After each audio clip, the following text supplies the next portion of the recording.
homebistro.com. Freshly prepared, home-delivered, restaurant-quality gourmet meals delivered straight to your home. Choose from over 50-plus gourmet meal options cooked by world-class chefs and delivered frozen, ready to eat within minutes and no commitment. Welcome to the one-shop gourmet food delivery, specializing in affordable options to eat right and feel great. 100% satisfaction guaranteed. Every ingredient is handpicked to the highest standard. And why you should buy from homebistro.com? Restaurant quality, made with natural ingredients, delivered right to your door. Overnight shopping is available. Diabetic, paleo, heart health, and vegetarian options to eat. Doing business since 1999. Courteous, knowledgeable, and professional support. Complete PCI compliant SSL security ordering, and great meals. Choose from some of my favorite dishes: the Mediterranean chicken with orange honey sauce, the charbroiled chicken romesco, or the grilled chicken breast with sweet and spicy vegetables. No matter what you choose, you can't lose with homebistro.com. Eat great, feel good, and save some money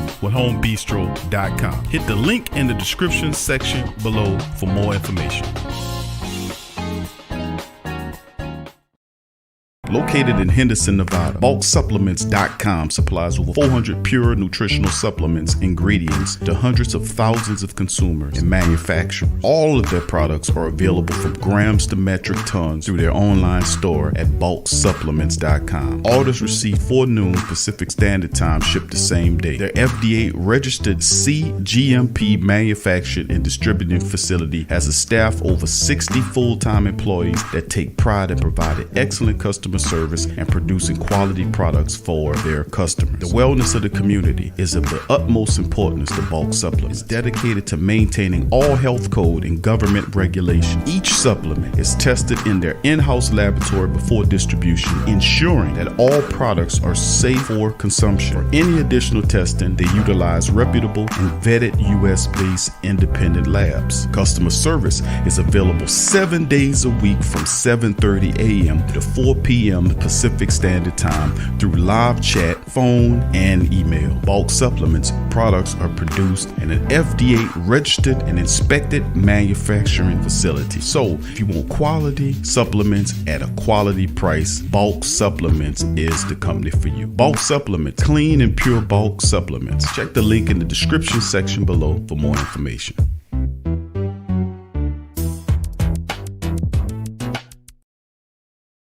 The WhoDatDaily.com. That's right, the WhoDatDaily.com. Your one-stop shop for everything New Orleans Saints, New Orleans Pelicans, LSU Tigers, and even the top flight boxing news. So if you're a Who Dat and you're looking for a place to stay up on your team, the WhoDatDaily.com is your site. The WhoDatDaily.com for the sport Who Dat in all of us.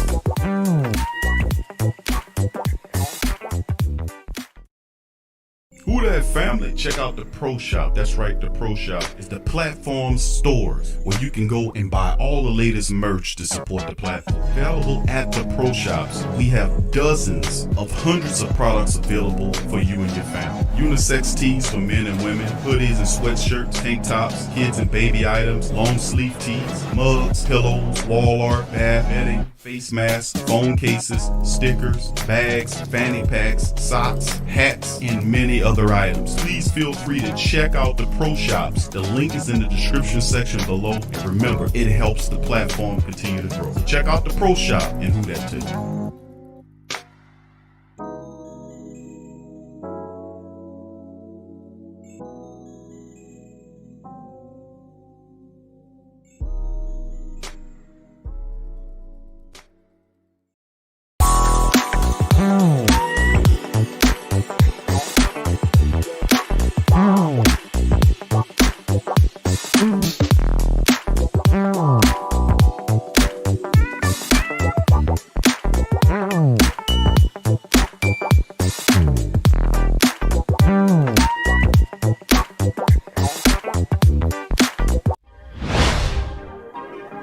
Yeah. Well, all right. Like you always say, welcome, welcome, welcome. Number one sports talking D. We ain't like the Falcons, we won't blow the lead. Look, all we talk is who that, who got cut and who back. Rookies and the vets, players you should look at. It's the sports coma, you don't wanna miss it. Got the pre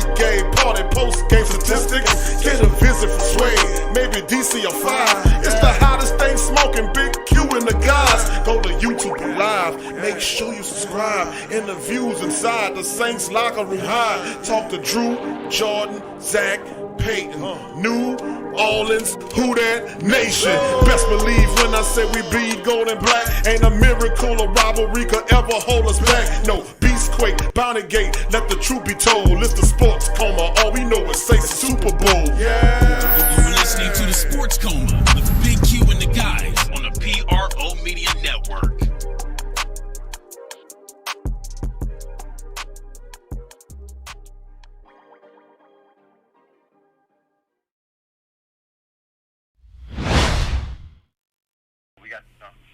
All right. Well, Sean, you're obviously going to make every personnel decision on what gives you a chance to win that week's game. But you did mention yesterday that Taysom Hill deserved that opportunity. Can you just talk about, obviously 4 years ago? Look, here's what no one else is privy to, and it's hard because what the fans and other people are privy to is the special team snaps, the wildcat quarterback snaps, the tight end receiver snaps. They don't, get a chance to see the same snaps that we might see throughout the course of a year that take place that aren't necessarily game snaps. So, it wasn't by any means an easy decision because I feel like we have two real capable and really good quarterbacks that are in the building already, and so a lot went into it, and that's kind of how we arrived at it. But how about Sean? Perseverance and patience standpoint, though. I mean, a guy who was willing to do a lot of other things for you in the meantime. Yeah, listen, he wanted to play, and make no mistake, when we claimed him off the film, it was as a quarterback. Our vision was not as those other things. Those are end results after he was here, but our vision watching the film, and I've told it a number of times, that, started watching a practice squad receiver, and then pretty soon started watching more of the tape, and then here it was, that evening, the next day, we were putting a claim in for him. So, he enjoys playing, and you can't help but notice that when you watch his snaps in a game. Sean, is this still going to be a week-by-week decision, or would you say Taysom did enough? Yeah, look, we're not making any big announcements. That's not us, and so, we thought he played well. We thought, man, there were a lot of things we did well in that game. Defensively, obviously, we won the field position battle. We won a number of situational battles.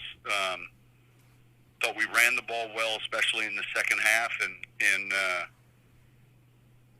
I think it was a good team win. It was a real good team win against, I think, a good football team. I know the record doesn't say that, but when you look at the games they've played this year and the games they've been in, that was a team that we've got a lot of respect for. And so, but outside of that, we'll take each week with the approach what's best for our team. On Cam Jordan's numbers so far this year before this game weren't great. Did he sort of break out in this game, or was this something that was sort of coming all year? Yeah, look, there's a couple things that go into that. Sometimes your packages might come from an even front. Sometimes they come from an odd front that can affect the end, especially a guy like Cam over on the right side. Man, it was good to see his production, and yet there's a lot of hidden production sometimes in rushing the passer, and you don't always necessarily get to see the end result, which is a stat line like a sack. There's hurries, there's hits, there's all those other elements that go into it. But you keep working, you keep going harder. It's tough to rush the passer. I mean, it's tough to do it, especially in a game where it becomes a little one-dimensional. That takes energy. And the one thing Cam's had throughout his career is his stamina and ability. He's always in good shape. So I think more importantly, I'm just pleased with how we're playing defense of late. Sean, can you talk about the production of that defensive line, or what your thoughts are of it? Seems like those I think from Cam and vice versa. Yeah, I think overall the group's done a really good job, and you can point to David Onyemata, you can point to Trey, you can point to a handful of the different tackles that have been in there. Sheldon when he was healthy, Tuttle, Roach. There's a number of those guys that are getting snaps. Carl has getting snaps, and I think that rotation has helped us, and I think that each week we've tried to come up with the best plan of how to play those guys and then how to play the defense we're playing. Sean, you referenced Taysom saying that you saw more snaps. With somebody like Trey Hendrickson, obviously you all see more of him than anybody else. Did you see this kind of season coming, or has it even been a little bit surprising to you, the production that he's provided this season? Well, look, it's hard to make predictions relative to the actual pitch count or productions that you're talking about, or the totals. I know this. I know he's a tremendous worker. I know he's in outstanding shape, and I know he's healthy, and all those other things contribute to what you're seeing now, and it's a credit to him and the players around him, and I'm happy for him, and I think he would tell you it's important to win. But I think it starts with the other elements of how he works, how he trains, all those things. Sean, I think his line was pretty complimentary of that group yesterday. But what have been your thoughts of them overall the last month or so when you guys have run the ball extremely well and protected well also? Yeah, look, we're doing well. We've had a few different guys in and out of the lineup with a couple nicks and injuries, and yesterday's front is different relative to maybe some of the fronts we've seen. You're getting a lot of movement from Tampa Bay, and so hard slant and angle defense where your landmarks can change, protection, they can change in the run game, and it's difficult to prepare for that, and then to actually simulate that, what it's going to be like on game day, and I'm sure that having gone through it yesterday, we're only 2 weeks away from seeing it again. That's Coach Peyton chiming in on the live stream. Big ups to the Black and Gold family members chiming in the live stream on this one. Please hit the like button. And welcome to the Sports Coma. Saints on top of the NFC. Of course, we'll recap the matchup as the Saints took down the stinking, funky Falcons. By the way, we had one Falcon person come in and give credit, but the majority of them did not do it. And that's just how the statement goes in terms of you can't trust the Falcon. You can't trust a Falcon. Big ups to the family members in the live stream. Welcome, welcome, welcome. You're now chimed in with the Sports Coma with Big Q and the guys, where we have intense, entertaining, educating, and enlightening sport talk from your favorite sports family. I'm Big Q, your host. And like I said, this one is called TSC, Saints on top of the NFC. In a major capacity as we got rid of the stinking funky Falcons 24-9. It's a great sound to that, the stinky funky Falcons. But big ups to the rest of the family members chiming in this thing, man, as we get going. But yeah, I'd like to thank everybody for tuning in for our what we call Saturday, Saint Central on Sunday, where we were there all day. And I don't remember how many hours it was, but Suede was on the back end of a 4-hour recap show that we did Sunday night. But it was maybe 8 to 9 hours perhaps of a straight Saint talk, man. All day we started with the pregame, the TSC virtual pregame, then the in-game stream, and then the 3 or 4 hour post-game where several family members chimed in. Very animated, very entertaining as well. And I just like to thank everybody, man, that helped make the first week of Saint Central a success. So thank you guys for that. as well. And thank you for promoting the show. Thank you for being here. Thank you for super chatting. Thank you for cash apping. And thank you for all of the great love and support that you guys give. I just thank you.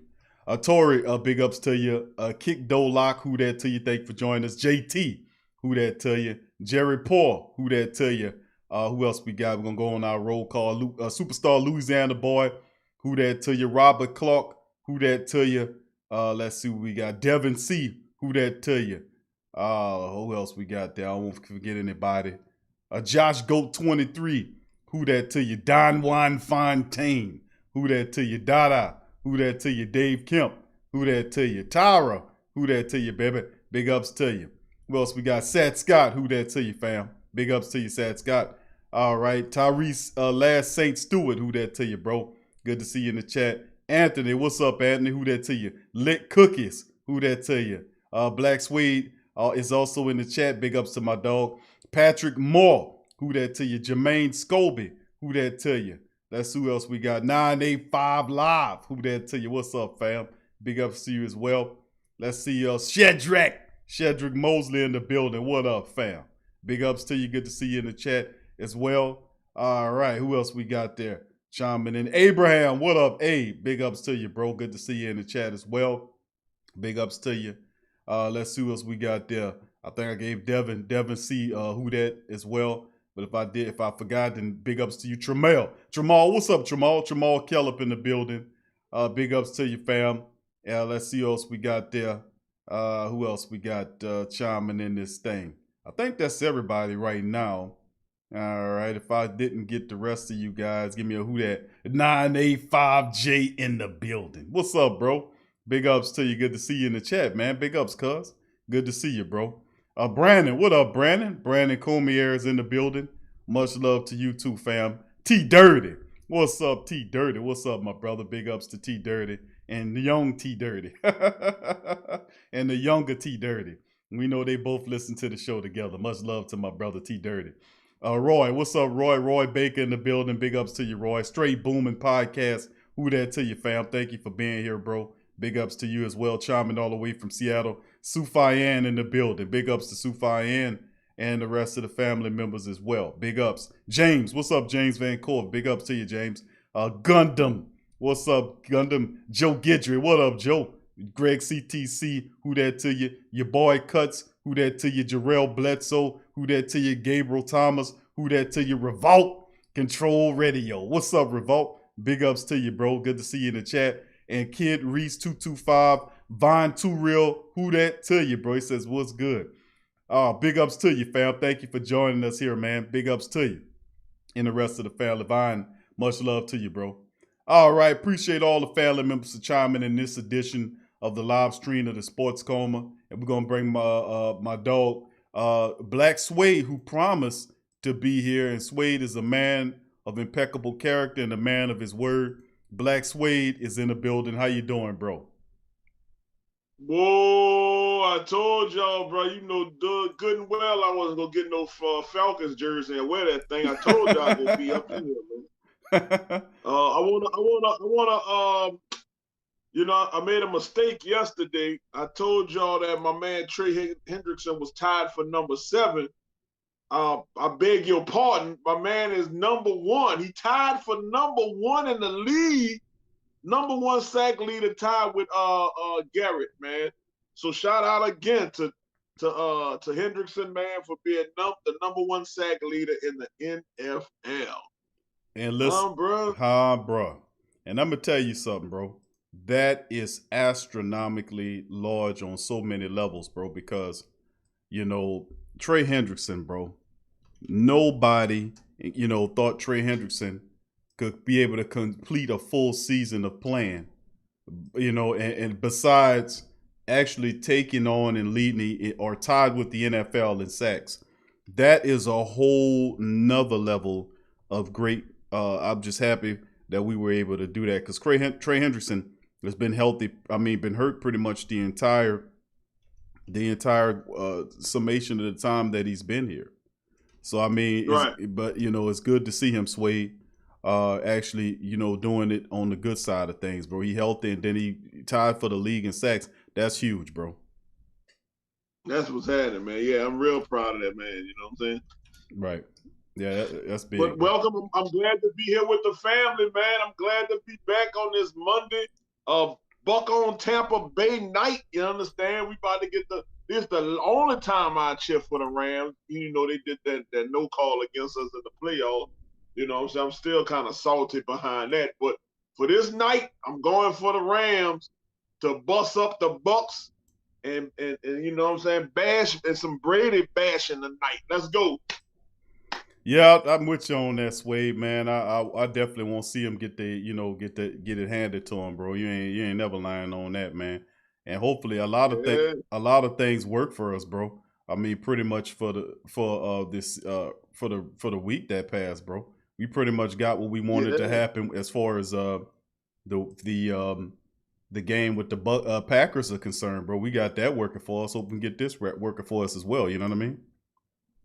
Yeah, man, we got a lot of things falling on our side. Kind of remind you of that 2009, 2010 season, don't it? Things just fell into place, you know.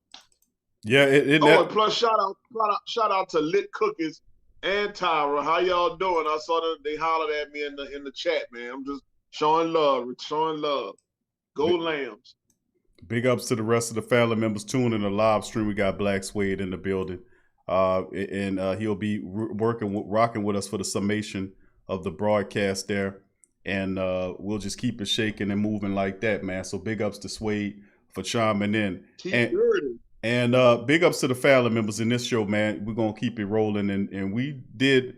Recap some of it, then we're gonna go over some articles. We started the show off with Coach Payton breaking down his thoughts on how the game went, his thoughts also on Taysom Hill as well. So a lot of great. That's right, and listen to this man. Listen to this man. Huh? Okay, Suede says, listen to the man. We did listen to him, and he broke it down. Big ups to the rest of the family members. CJ504 FBA, big ups to you, bro, from Phoenix. What's up, bro? Big ups. Thank you for joining us. John Thompson, big ups to you, bro. C-Step 100, who that to you as well. Robert says, won all conference games, 2 more left. We on the cusp. We on the cusp of doing it. Joshua Hoover, who that to you, Josh? She says, Big Q, did you call out Trey because he was injured? And you said, how does a backup get hurt? I did say that, bro. The man stepped up this year, and I'm proud, bro. Hey, listen, I'm glad he showed up, bro, because, listen, it was looking pretty bad, man. His fourth and final year, and he finally stepped up and showed something. And like I said to myself, Trey Hendrickson he is good, but the issue with Trey Hendrickson is his health. That's always been my case. I knew he could ball, but he had to stay healthy. He had to beat the injury bug. And this year was the first year in which he actually was able to stay healthy, which is good. So, Josh, yes, I did say I called him out. I called him out because he wasn't doing shit. He kept getting hurt. He couldn't hang it. But this year he's stepping up, and I'm glad he did, bro. So big ups to Trey Hendrickson, doing it great, bro. You know, he went to a whole nother level, and I'm proud of him, bro. I just want to say that much, bro. I'm happy that he is doing that. So appreciate that, Josh. JT says, Q, they always show up when the contract year is here. Contract or not, JT, you're absolutely right. Contract year mean big year. For Trey, I think he's, whether he would have had 100 sacks in this year or not, I think sooner or later Saints probably wouldn't have been able to afford him. They're going to move on to somebody else, but he'll help us get the ball. Hopefully Trey, can finish out like as strong as he's been playing. We still got a lot of games left to play, and Trey Hendrickson has to still be able to get through from that. So let's just keep on keeping on, you know what I'm saying? Let's not celebrate too early. I know we all happy, but listen, the mission ain't completed. He still got to complete the season and hang on and take it into the playoffs and finish strong. That's what it's about. So, I mean, JT, thank you for that, bro, and the rest of the family. Kenny Sutton, big ups to you, bro. Southern Comfort, who that to you as well.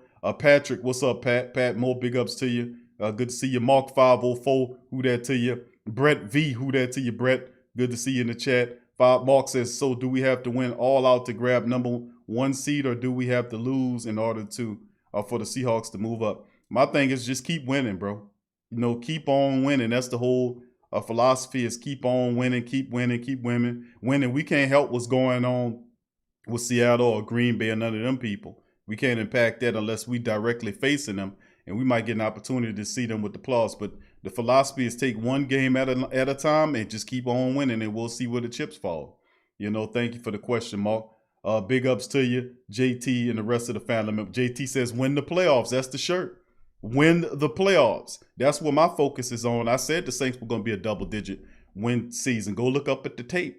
All this stuff is recorded for the archive here on the show, but I've often kept saying that, man, that we just have to stay healthy and execute. And we are doing that. And I kept saying that we are vastly superior. Troy Thompson, who that, bro?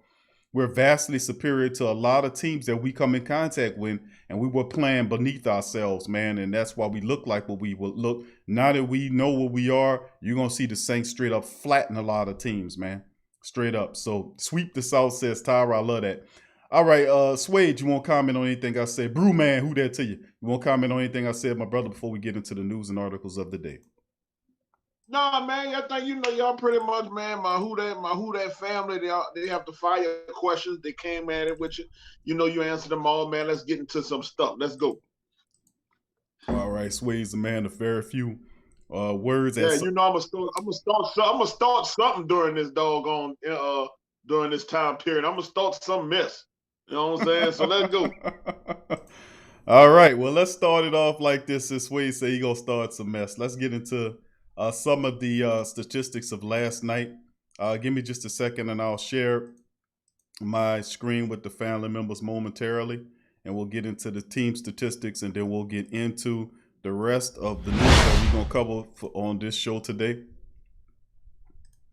And, of course, we're going to start off 9-24, 24-9 Saints got the win over the stinky, funky Falcons. And as you can look at some of the statistics here, team statistic-wise, Saints 24-14 on the first downs. They were 4 of 11 on converting of the third downs and 1 of 1 on fourth down. The Falcons were 2 of 14.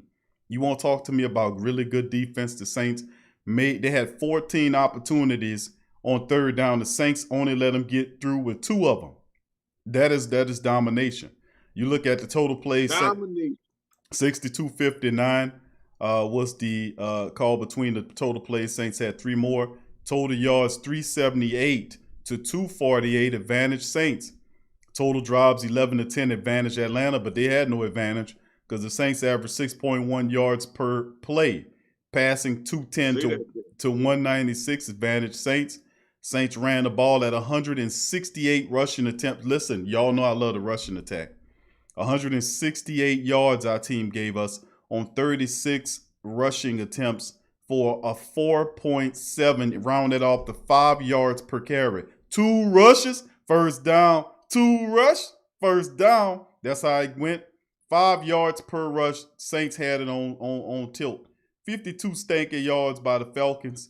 14 rush attempts. They averaged just under 4 yards. 0-1 in red zone plays. Saints didn't allow them to get that, but the Saints converted 3 of 4 attempts in the red zone. Big ups to them on that. And, of course, the Saints had less penalties, yards and penalties, than the Falcons, who had 7 for 53. Saints 5 for 35. 2 turnovers, 2 interceptions by Matty Icy Hot versus 1 fumble by Taysom, who has to get that under control, and I know he will.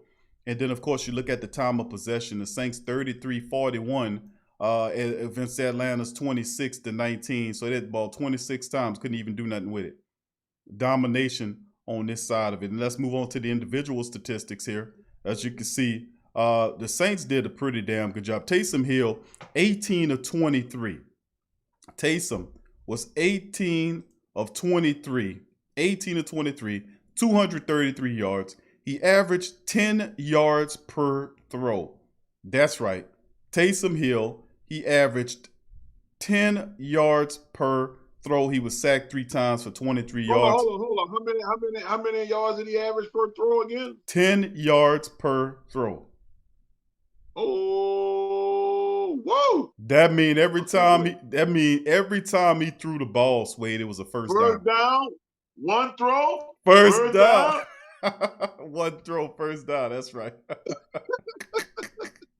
He had a rating of 108.9 in the effort. And Taysom, man, the only thing he was missing, Suede, was some TDs right there, bro. And they stripped one from him on that penalty. but very respectable numbers for Taysom's first start at Yeah, the man, quarterback. we should have played like, you know what I'm saying? He was on Bourbon from Mardi Gras. Should have thrown him some bees so you can show me your TD. I'm sorry.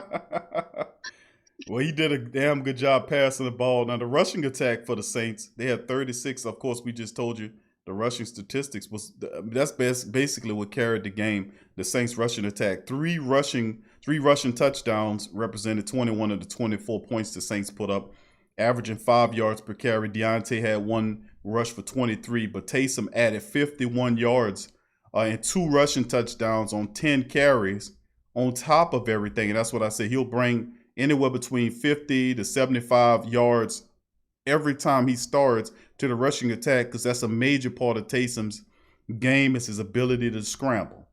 And, seeing him play and rewatching the tape in the second half, I believe, I think it really synced in, it really clicked, and he started finding Mike Thomas, who led the receiving corps. And this was a welcome sight to see once again, Swade. Michael Thomas had 12 targets. He had 9 catches off of those 12 targets for 104 yards, bro. He averaged 11.6 yards every time he caught the ball. So when Mike caught it was a first down and then some. Emmanuel Sanders was next up. 4 catches off of 5 targets for 66 yards. He averaged 16.5 yards per catch. Swade, you know what this reminds me of?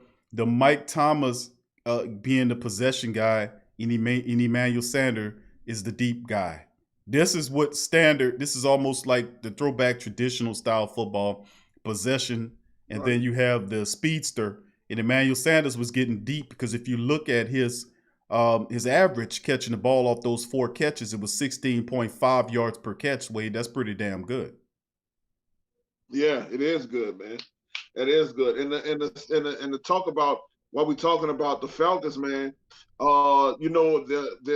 They're pretty much high ranked as far as their I think it's their passing defense. If I'm not mistaken, let me go ahead and do my research. If I'm not mistaken, these guys are ranked. Let me go. Are they top 15? Let me see. Let me see. No, in total defense, they are actually 30. Okay, they are actually 30. But in the passing defense, huh? Go ahead, I'm listening. In their passing defense, they are actually 31. They're ranked 31. Oh, I'm sorry. Okay, look like they really do suck. Okay, then. Let's go ahead and see their rushing defense. Atlanta. Okay, their rushing defense is pretty good. They're ranked number 9 in rushing. The Russian defense. So for us to get 168 yards on them was pretty doggone good.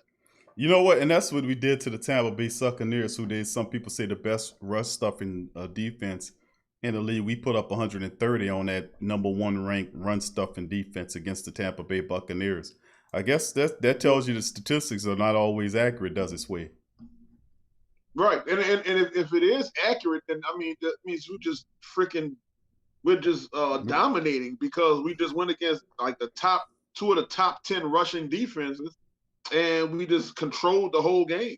That being Tampa Bay and the Atlanta Falcons. All right, and we beat the Tampa Bay Buccaneers twice. So if those statistics are correct, then that means we're just that goddamn good in our rushing game.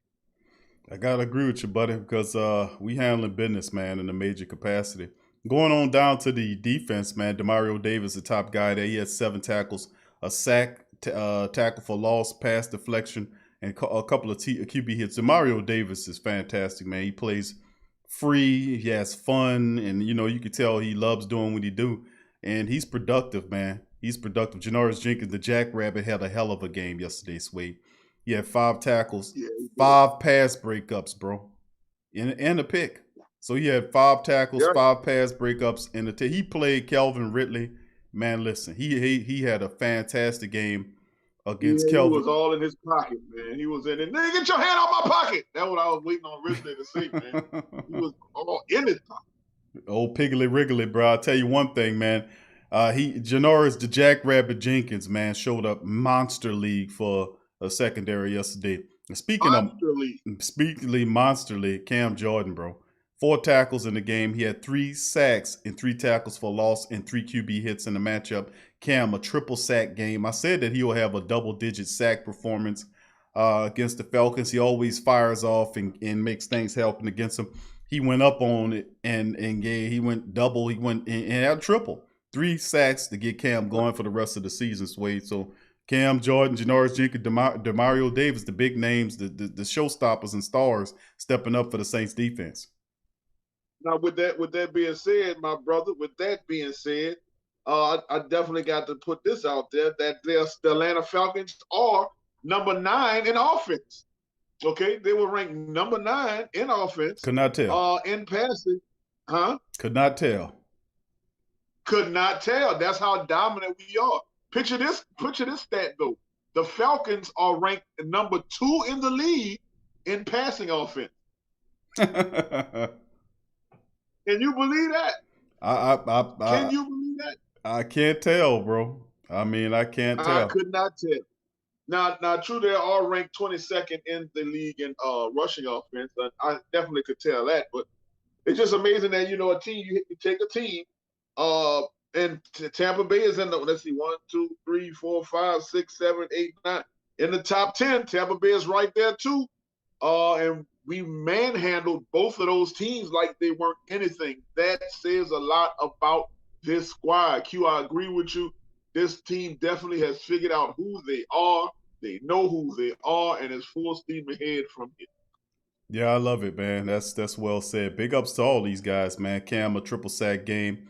Trey Hendrickson had 2 sacks in the matchup as well. DeMario 1, 3 for Cam, 2 for David Onyemata, and 2 for Trey Hendrickson. You had several of the Saints defensive linemen had double-digit sack games against them. That was fantastic. Sacked them 8 times, picked them off twice.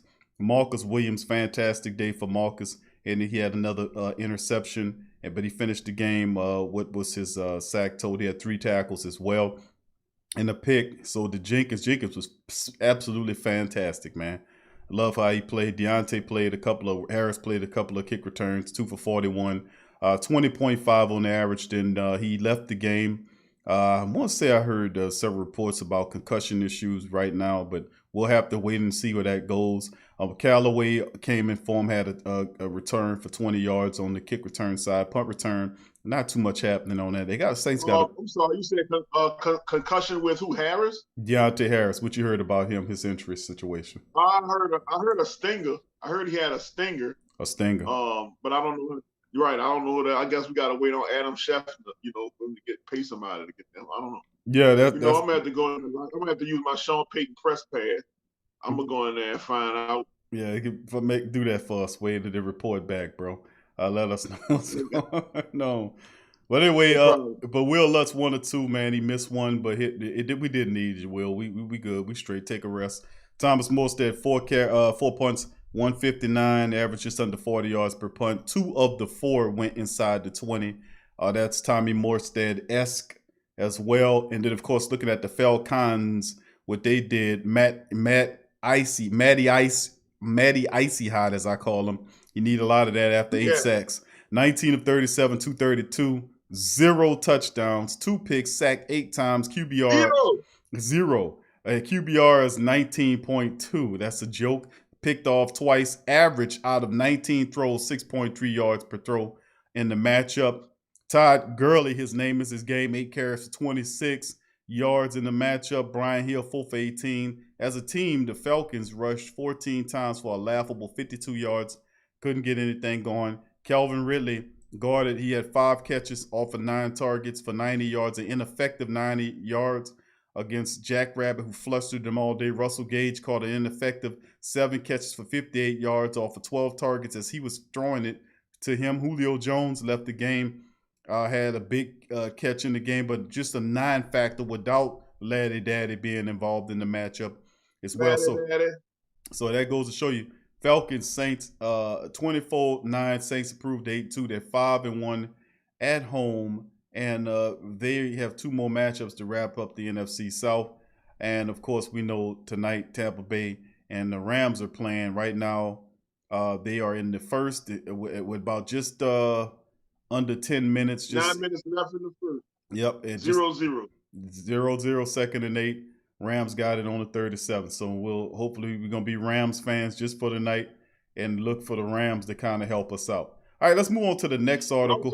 Also, go ahead, Sway. Oh, I'm sorry. I'm sorry, brother. Just want to give another shout out to another defensive player, Quan Alexander, who came in about 2 weeks ago, man, and just fit right into the system. Man, this guy's all over the field, man. Him and Demario Davis, they're like Batman and Robin, dude. They like kid and play.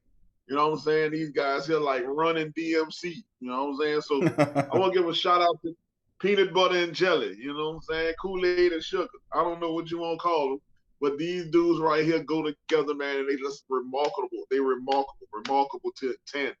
And so shout out to Quan Alexander, man. You're absolutely right, Sway. Beautiful, man, and well said, because those guys are excellent, man. Quan Alexander it's like he fits this system like a glove. I mean, he gets better and better in the game, fast and furious, intelligent. I mean, it's just, he was doing an excellent job in coverage too as well, man.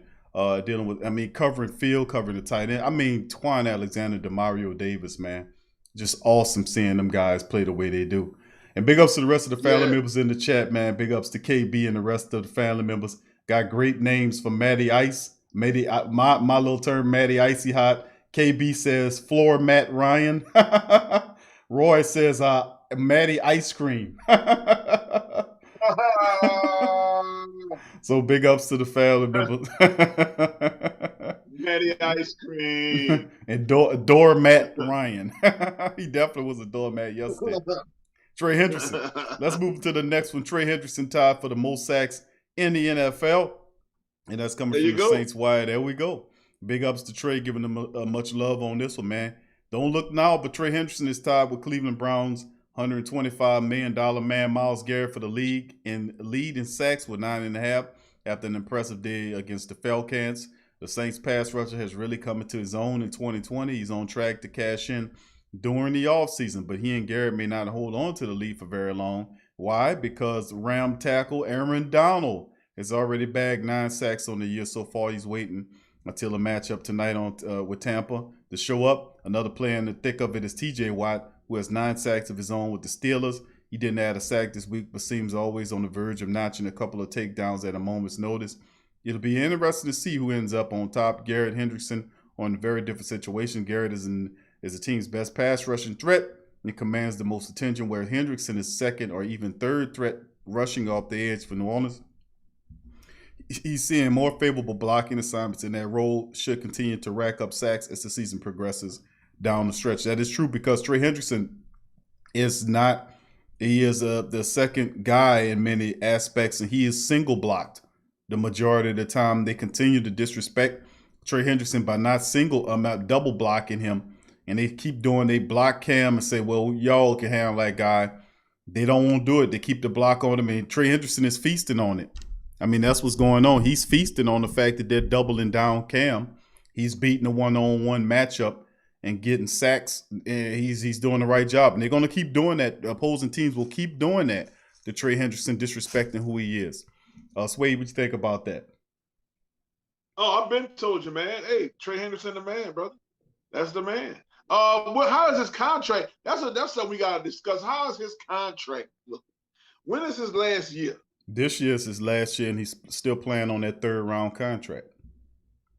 So like my man said earlier, they tend to show out on that contract year. So if he becomes a Pro Bowler, he's going to be asking for that money next year. This could be the last year we see Trey. This probably is the last where we definitely see Trey Hendrickson. I don't see the Saints forking out big dough for Trey Hendrickson. I just don't see it, man. I don't, especially with Davenport in the wings. So you probably would. They're gonna probably look to the draft or possibly the undrafted free agent market to try to find a guy to do it. Of course, Carl Granderson is there, and of course the Saints do have a bevy of draft picks where they can pick a defensive lineman to kind of replace Trey Hendrickson. Remember that you have that deep press cap coming on, where the Saints currently sit between $80 to $90 million over the cap for next year. So the Saints will have to shave salaries and all kinds of stuff to get below that threshold. I think that doesn't fit in Trey Hendrickson unless he decides to sign a very cheap contract to come back and play for the Saints at least for 1 year to see how it looks after that uncertain year next year. Unless we have enough money if this is Drew's last year, which I doubt. If this is Drew's last year and we have enough money to purchase him, what you think?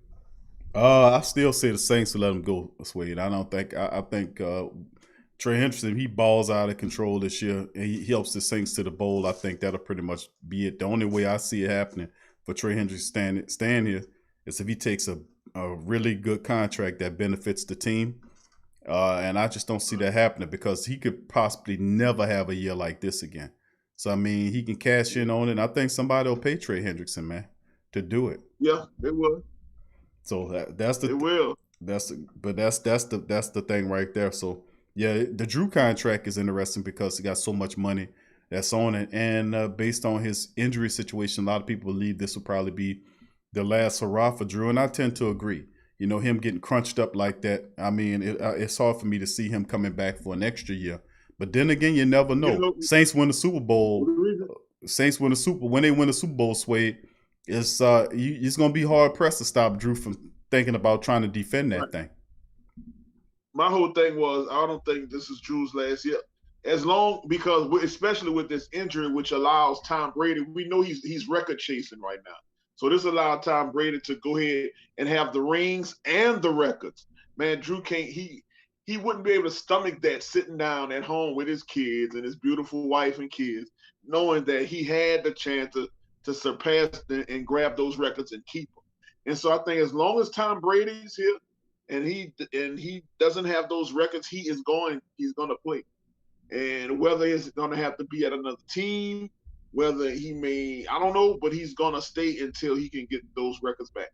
And that's just how I would feel. I'm sorry. I may be wrong.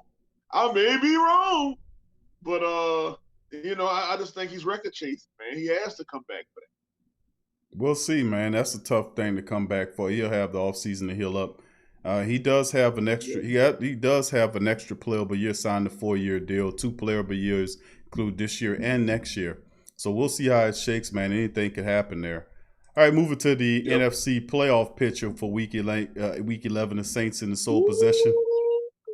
A number 1 seed sitting at the top of that thing. Saints took care of business against the Falcons this weekend, and it's left them in control of the top seed in the NFC playoff picture for now. It's up to New Orleans to keep up the pace and hold it down the stretch. Only one team has been eliminated from the playoffs so far, and that's the stinking Jets. Over in the AFC, there are a few long shots in the NFC like Minnesota, San Fran, but the horrible NFC East keeps keeping all 4 of its bad teams in the conversation. Here's the playoff picture. Become a Jet fan. They might be my second team, bro. I ain't lying. Why? Why would you take the Jets over? Number 1, I feel sorry for them. Second of all, they gave us Jonathan Vilma and Demario Davis. You know what I'm saying? So it's like, y'all right. It's love. You hear me? And then y'all the underdogs. And you know I love the underdog. So, I don't know. That might become my second. Because I used to like the Browns. They were my second team. But I don't know, man. They got all they can. They got all that. They got all that now. They're no longer underdogs, so now I can move on to another. Never liked the Jets. I'm not gonna tell you no difference, Wade. Never was a Jets fan. No, not me either. They always been a joke. Not me either. They've been bad for a long time, bro. Yeah, really. Like who was? Thank you, Lisa. Lisa Ernest just subscribed, Swade. Lisa Ernest just subscribed to the Great Saint Think Tank. Thank you for joining us, Lisa Ernest. Welcome to the family, Lisa. Big ups, baby. Lisa Ernest. Yes. Get out of here. No. Being earnest. Yeah, just being earnest. Being earnest. Yes, Lisa Ernest. Big ups to you, Lisa. Thank you for bringing it, baby. Big ups to you. And go ahead, Sway. Finish your thought, bro.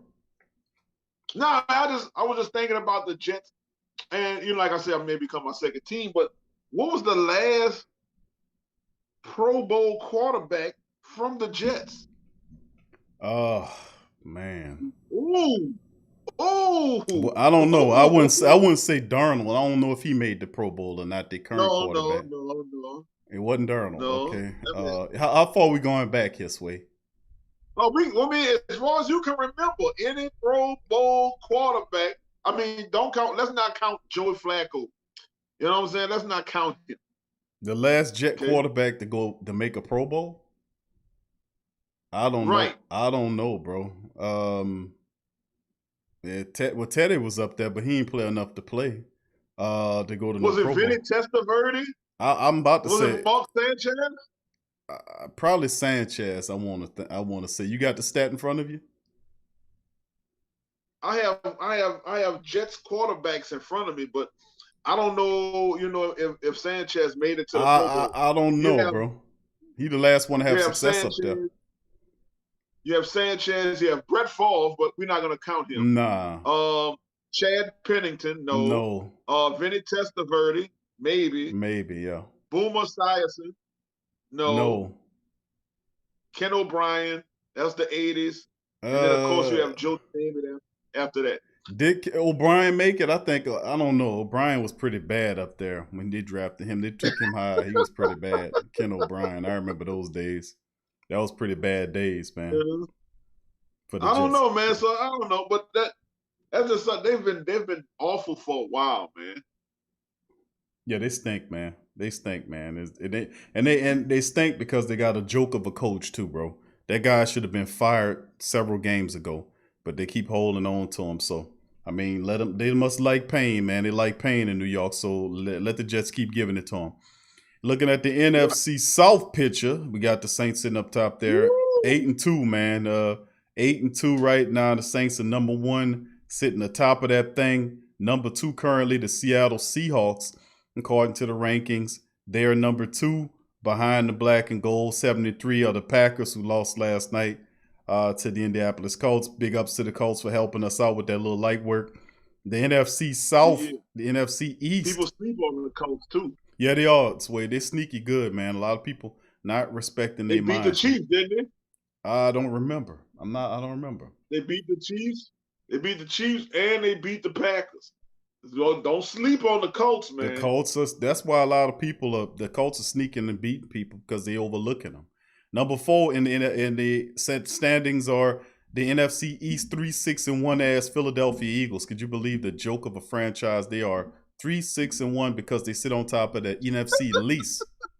The NFC least, and this is the best of the bunch from the NFC least. They 3-6-1. What a horrible situation that is. Got to be a rule on that. And then of course in the wild card, and they're looking at this from a playoff perspective, by the way, Sway.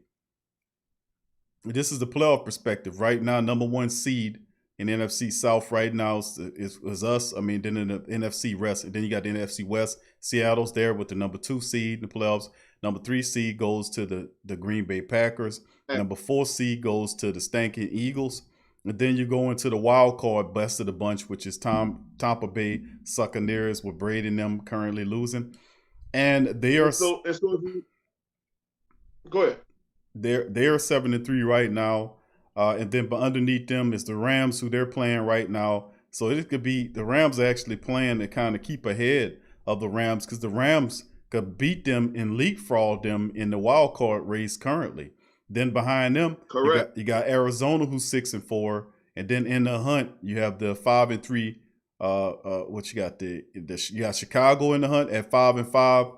You got the 3-7 Giants, who are still in the hunt, if you can believe that. The 3-7 Redskins, if you can believe that, are still in the hunt, and the stinking garbage time Cowgirls are in the hunt.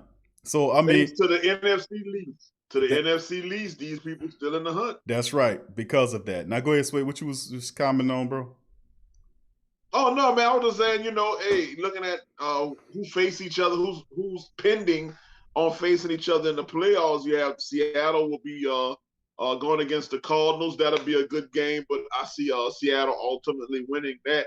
And then you'll have the Packers will be facing the Rams, depending on this game that's going on. I would say the Rams will win that game, and I know a lot of people are on the Packers, but I can't stand them. Even all emotion aside, I would go ahead and say Rams. Then you have the Eagles versus the Buccaneers, and I mean, as much as we hate to say, the Buccaneers will win that game. So, if that round is over with, who will we be playing? We would be playing the doggone Rams. You think it'll be playing the Rams? It'd be the lowest seeded team when black and gold holds on to the number 1 into the playoffs. Remember, there's no only the first seed gets the bye week. The rest of the seeds have to play. And of course, the lower we would get, the lower seeds of whoever's left in the playoffs to play, whether that's Arizona or Rams or whomever. I mean, it'll be interesting to see how it all shapes out and fall. Because I still think the Packers still have a few more losses in them. We'll see. Seattle has a very competitive division they plan out over that way. Arizona's fighting. The Rams is pretty good. So, you know, the 49ers, despite the fact that we spanked them, they still can sneak a win or two out of some of this. A very competitive division that they're in. And, of course, the Eagles. I don't think the Eagles come out of the NFC least, Suede. I don't think that happens. I'm predicting more. I think the Cowboys pick up speed, or either Giants pick up speed and jump over the Eagles. If the Cowboys do actually find themselves, they can be a serious threat if they find themselves. You know, they can be something to deal with in the playoffs. They can be a surprise team. As much as I hate them bastards. I would love to see them in the playoffs, man, just to knock them out of there, bro. I ain't gonna tell you no different. I would love, Sweet. I'm hoping they get it together and get in the playoffs so we can knock their ass out of there, man. And just like that, I would love to see. I'm not kidding you. I'd love to see them in there, bro. What you call the Falcons? The funky what? The funky Falcons. The stinking rotten funky Falcons. Stinking funky Falcons, the stinky funky cowgirl. The stinky funky Falcons and the rotten smelly cowgirls. That's But that'll be all of it. We got it on the screen right now for the family members looking at. This is the playoff picture as it stands right now. Saints sitting there. You see the Packers there, but underneath us where they belong, Seattle 3, the stinking Eagles right there at number 4. And then at the 5 seed, you see right there, 5 and 6, the Bucks and the Rams, and they could flip flop with tonight's affair. Arizona is right there with the 7th, and then on the bubble, the Bears, who lost 5 in a row. The Bears had 5 straight wins to start the season off, and then you want to talk about yin and yang and perfect balancement. They won 5. They won 5 straight games, Sway, and then to keep the balance in the nature and the universe in balance, they lost 5. So they won 5, lost 5. Hey, you know what though? That's their fault because they won that 5. Didn't they win that 5 with Mitchell Trubisky? No, they won it with Foles in there. Foles. You sure they won that one? They won a lot of them with Foles because they switched because Trubisky wasn't making it happen offensively speaking. They put Foles in there, and they did get hot for a little bit. But he had the. All right, so they were 5-0. Am I correct? Yeah, they were 5-0. All right, and so Trubisky was the starting quarterback at the beginning of the season. Am I correct? He did start the season. Yes, he did.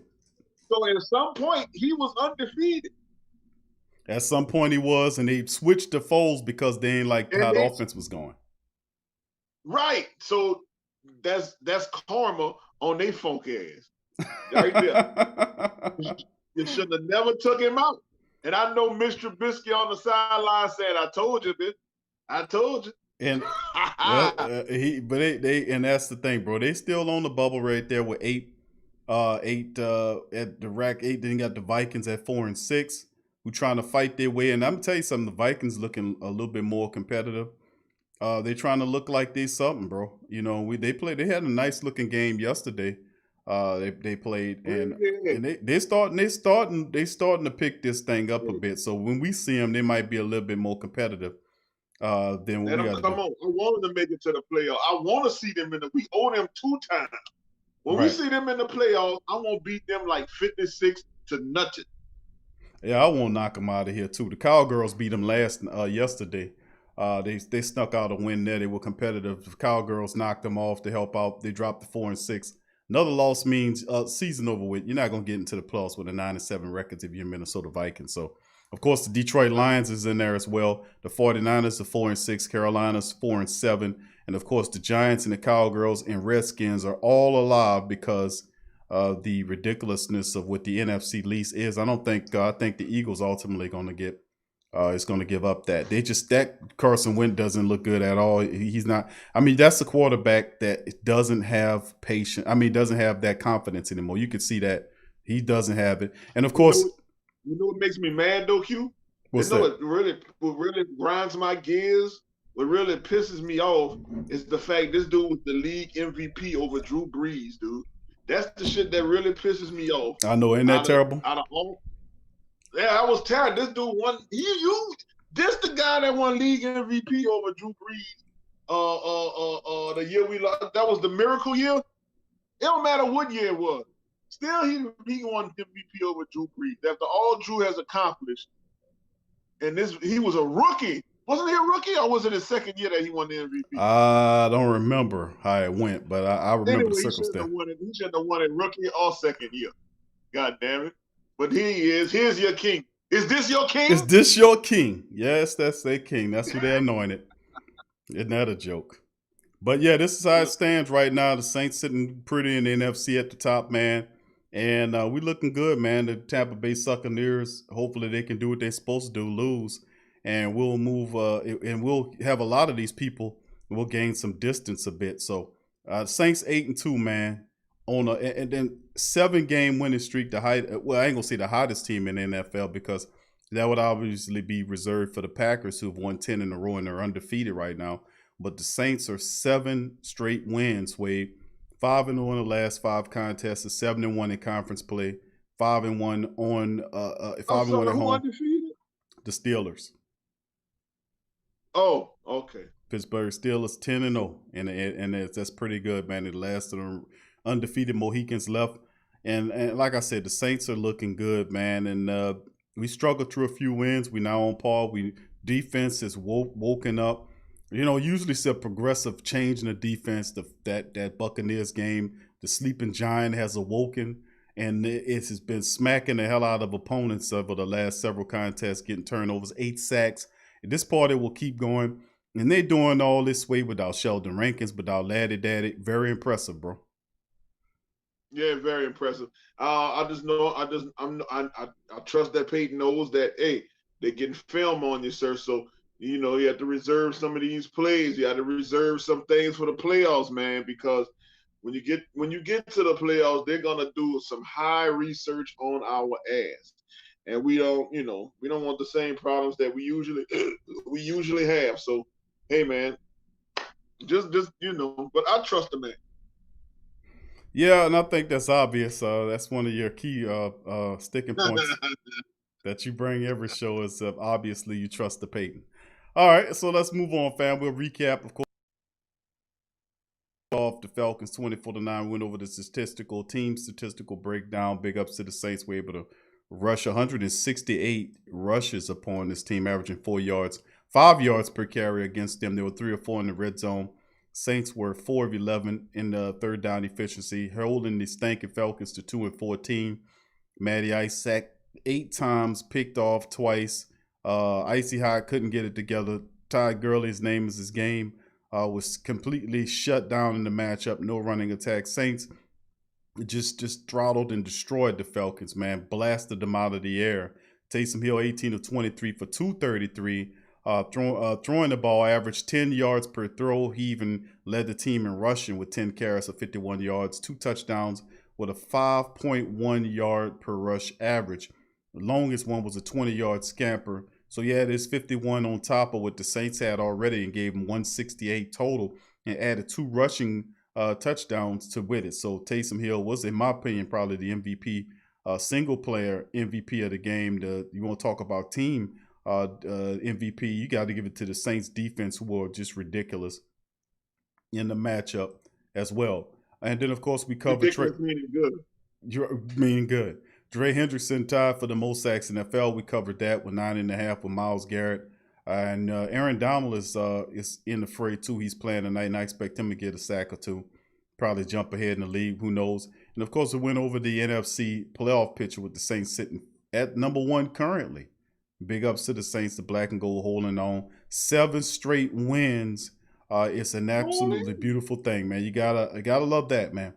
You know, and I'm happy that the black and gold man on par, and we headed toward what we're supposed to do. We just got to keep on doing what we've been supposed to be doing, and which is winning football games and taking care of business when we're supposed to take care of business against these garbage time teams.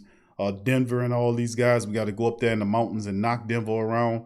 If we got to travel way up there to the mountains and knock Denver around, then that's what we'll have to do. If you want us to go up there, that's exactly what we go do. If they want us to go way up there, we'll go way up there and knock you around. That ain't no problem. Big ups to the rest of the family members in the live. Big ups to the family members in the live stream. Big ups to you. Thank y'all for tuning in on this edition of the Sports Coma. Much love to you and Yearns. We got Blaxuede on the line chiming in. I got a question. Yes, sir. I got a question for the family and you as well. I mean, it has nothing to do with the Saints. It definitely has something to do with our enemies, our longtime enemies, the Atlanta Falcons. But it's just a question that I have. Of course, I think Matt Ryan, Matt Ryan, Matty Ice Cream, Matty Icy Hot, whatever you want to call him, he absolutely sucks. Okay, he's been doing this for years, and this guy sucks. You know, I don't think he'll be with the Falcons next year, which upsets me because I want him to suck all the time with the Falcons. You know what I'm saying? But I don't think he's gonna be there next year. So the question is, what team, Who Dat family, if you even give a damn, which you know what I'm saying, we really don't, but entertain us. Where do you see Matt Ryan going? Where do you see Whack Ryan going after he gets dismissed from the Falcons next year? Child, hit us in the chat with that answer. What you say, Q? You think he'll be going up to Denver? This may be a sign, sir. You think Matty Icy Hot gonna leave Atlanta? I don't think they let him go, bro. Not right now. I think they're gonna kick him out of it. It's time for him to go, bro. It's time to blow up the whole thing. I mean, I would like for him to keep all that together because it all sucks. But who would you get, though? Yeah, I mean, I want him to stay, bro. I wanted him to stay like I wanted Smitty to stay and Dan Quinn. They was doing such a beautiful job there. I mean, with them sucking so hard like they do, you might as well let him go, get you some draft picks, and then draft you a quarterback, man, because you're going to get a top draft. You know what I'm saying? I mean, I don't know, though. Somebody said Matt Ryan looks like he's ready to retire. As much as we hit him, knock him on his ass. Yeah, the Saints. You know, the Saints retire quarterbacks. We retired Brett Favre. We retired what's the other one? Kurt Warner. We made him retire. So we good for that. We are. The Falcons. We beat the Falcons yesterday. Sway basically eliminate them. They're 3-7 right now, and they had not seen a few pissed off Atlanta Falcons people that was sent to me. People laughing at them, and you had Falcons people upset and fussing and all this. What you expect? What you thought was gonna happen? I got the guy called up here talking about blood in the water, blood in the water, blood in the water. I'm like, blood in the water. But he didn't realize it's their blood in the water, Sway. He didn't understand that point. It's your blood. Stupid looking ass, boy. It's your blood in the water. I love it, bro. I love it. Then we get to play them again. And they you know we they Super Bowl, so they're gonna try to play as hard as possible, dude. You know. And it shocked me that they are ranked second in passing offense. And we made them look like pieces of like turds. Yeah, it was not even 8 sacks. I mean, that was, and then you picked the man off twice. I mean, actually, Sway, we dropped a few interceptions if you think about it. We had 2. It could have been 4. We dropped 2 of them on the way. We could have really took it to them that game. We could have had 4. We could have had 8 sacks and 4 interceptions because 2 of them was dropped. That's true. That's Quan true. Alexander I tell you what, one. Straight Booming podcast said, you know what he can see Ryan next year? In the dumpster. In the dumpster. Well, what you gonna do with old? That's usually where you throw all the old worn out mats anyway. You don't recycle them; you throw them in the trash, right? Yeah, you put them in the dumpster after you done rub your feet on them for so many years.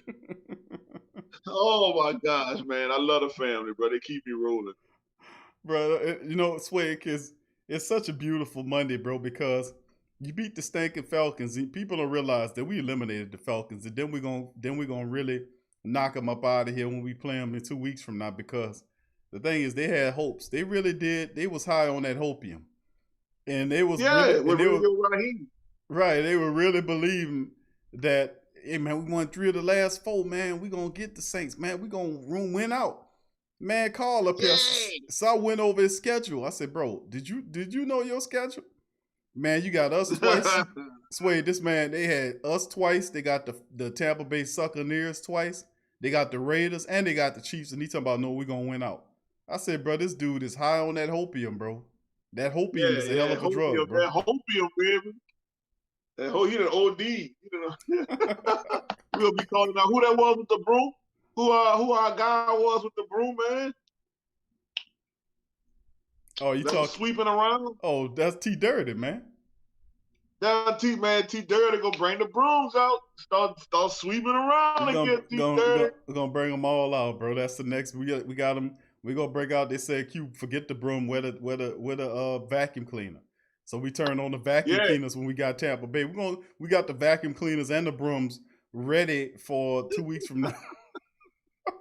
Yeah, we're gonna have it all out, baby. We got it all ready for a vacuum broom weekend. Gonna you know what I'm saying? They're gonna be all black feathers all over the goddamn place, man. We gotta clean up. Black feathers all over the goddamn furniture. Vacuum and sweep that shit up. God damn it. I hate me some goddamn feathers. That guy Falcon Bane came on here and said, blood of the water, blood of the water. I'm like, blood of the water? What? Man, you don't understand, man, what you're talking about, Falcon Bane, man. Right, he's celebrating his own demise. You know what, bro? It's crazy. You know what? They came out and then Roddy White come out of the blue. And like nobody even give a damn about you, Roddy White. I told him Roddy White drink eggnog daiquiris with pee in it.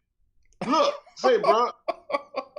Roddy White come on and talk about, oh, we gonna whip y'all. How dare y'all bring a tight end man? You know what our coach did after we bust y'all ass? He retweeted your dumb ass statement in that bitch and made you eat that motherfucker. That's how dumb these dudes is. They don't even wait till after the game to say something stupid like that. God damn, these dudes. That's some dumb ETL, dirty bird shot. High up on that hopium, bro. Swade, you know how that go. They high on that hopium. That's what that is, bro. That's ridiculous. What's up, Lil G? I see Lil Man behind you. You heard me? What's going on, brother, man? He probably what's going on, bro? I'll tell you what, Swave, I want you to stay right there, my friend. I'll tell you what, family, that'll do it for the first hour of the show. We went a little longer. We're gonna go into our commercial break. It's about three or so minutes long. When we come back from on the other side of the break, please, we got I don't know how many people we got up in this sucker. Look like 110. Okay, we got over 100 people in the building. Please hold on just a second. Please feel free to hit the like button. 111. Please hit the like button. If you hadn't hit the like button, please hit it, family members. If you haven't subscribed, please subscribe to get a shout out from me and Swade. Big ups to the rest of the family members joining. KK Cole, I see you, baby. Big ups to you, Miles. What's up, Miles? Who that to you, fam? Big ups to you and Yearns and all the Stray Boomer says Falcon Bane had to make the call. Smacked feathers everywhere. Black feathers swaying everywhere. We need the vacuum cleaner. We ain't sweeping up nothing. We vacuuming their asses up. I'm going to break out the vacuums in 2 weeks for when we get ready to knock the Falcons out of here. I'm going to have the big brooms brushing and everything. We're going to have it all lit when it comes time for that. But anyway, we're going to finish up. We're going to cut back on the second side of the show. We're going to open up the chat. I'm going to put a link in the chat for the family members to chime in. Please hit upon the like button, family. If you hadn't, hit up on the like button. Hit the like button, please, to help it out. Swade, stay right where you at, my friend. We're going to be back. Marcos, big ups to you, fam. Good to see you in the chat. John Thompson, Kai the Great, Patrick, big ups to you, all the family members. I gave a shout out. Hunter, what's up, Hunter? James, who that to you, bro? He says, do you think Saints can go all the way? I do so, bro. I've said, and I'm on the record, that said the Saints will go to the Super Bowl and we'll win the Super Bowl because we are a lot better. We are an elite team, and people don't really realize that we are an elite team. Y'all guys do, of course. We know you do recognize that, but a lot of them, that's the NFL's best kept secret, is the Saints are an elite team. Abby, who that to you as well? Ernest, what's up, brother Ernest? Who that to you as well? And all the family members chiming in. Solo the Pro Cut King. So Swade, you stay right where you at, bro. And the rest of the family members, y'all stay right where y'all are too. We're going to get through these commercials. And when we get back on the other side of the break, we're going to open up the live lines for your questions, concerns, in the comments. Hit the like button. Stay with us, and we'll be right back. Live clean, eat cleaner. The only natural and patented produce wash. Eat Cleaner is a tasteless, odorless, and lab-tested line of food wash and wipes that is up to 99.9% more effective than water in cleaning wax. The only natural, patented produce wash in a 14-day study, applying Eat Cleaner all-natural fruit vegetable wash to a variety of fruit and 100 pure guaranteed vegetables. Also prolongs shelf life up to 5 times longer through a natural blend of fruit acids and antioxidants. This can help save your family on average of over $500 per year, reducing waste and making it easy to get your half plate of fruit and vegetables each day. Eat Cleaner offers a wide variety of solutions for food safety and shelf life extension for consumers, retailers, food service, and operators. USDA bio-based, OMRI listed for use on organic produce, non-GMO, vegan, gluten-free, made in the USA, lab-proven, and patented. So if you want cleaner fruits and veggies, try Eat Cleaner. Check the link in the description section below.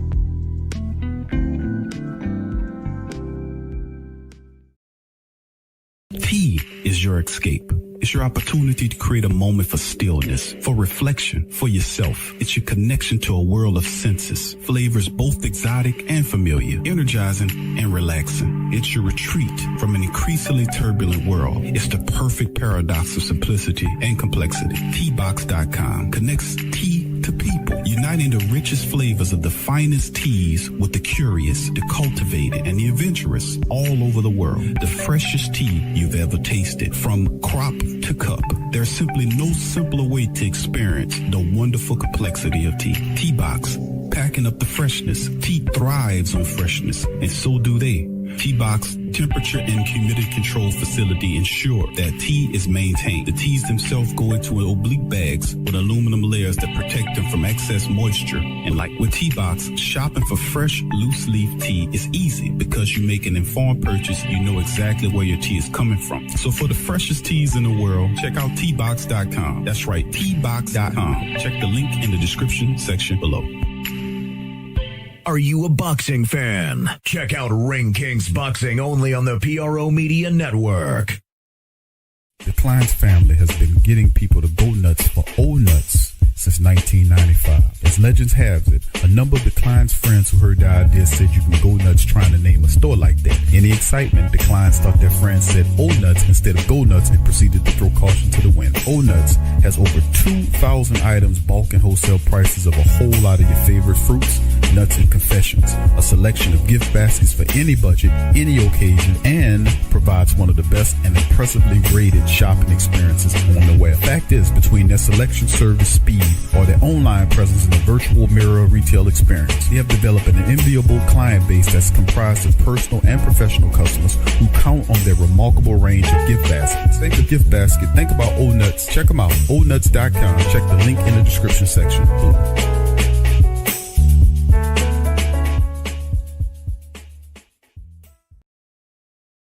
Go Tigers, go Tigers, go Tigers, go Tigers, go Tigers. Tiger talk.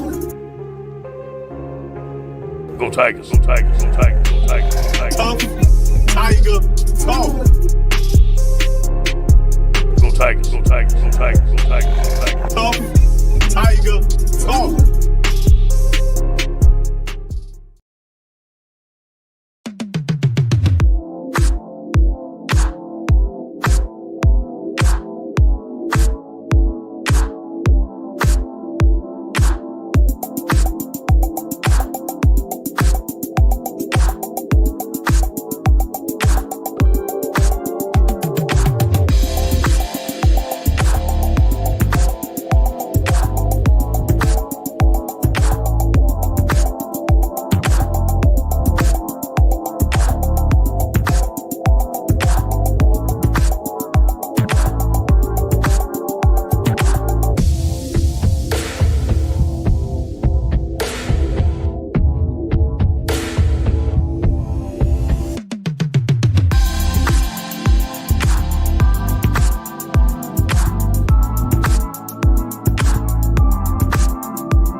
live stream. Much love to you and Yearns. And thank you for joining us for the installment of Sports Coma. Saints on top, the NFC where we belong, baby. That's how it's supposed to go on, man. Big ups to the family members chiming in the live stream on this one. Big ups to you and Yearns. And thank you for joining the Sports Coma. Thank y'all guys for being here.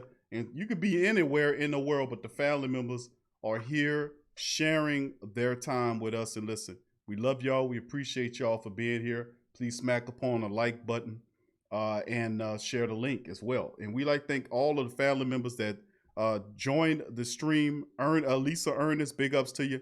And all the family members who popped in and showing support and whatnot. Corey White, Baron Brechel, I hope I pronounced that correctly. And the rest of the family members, thank y'all guys for the super chats. Thank you guys for the cash apps and all that you do as we move and we progress forward. So much love to you and welcome on the show.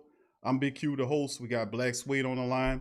And now we got several family members we're going to bring in on our call on this side of the show, man. If you just give us just a second and we'll get it off. Start off with the first caller in here. We're going to bring our first call on here as well. So straight booming. He's first up, followed by Brother Jerry and Big Easy K. Scott. Y'all brothers stay right where you are. And we're going to bring straight booming in here first. The Tampa Bay Buccaneers eat ice cream out of cow's ass. That's all I wanted to see.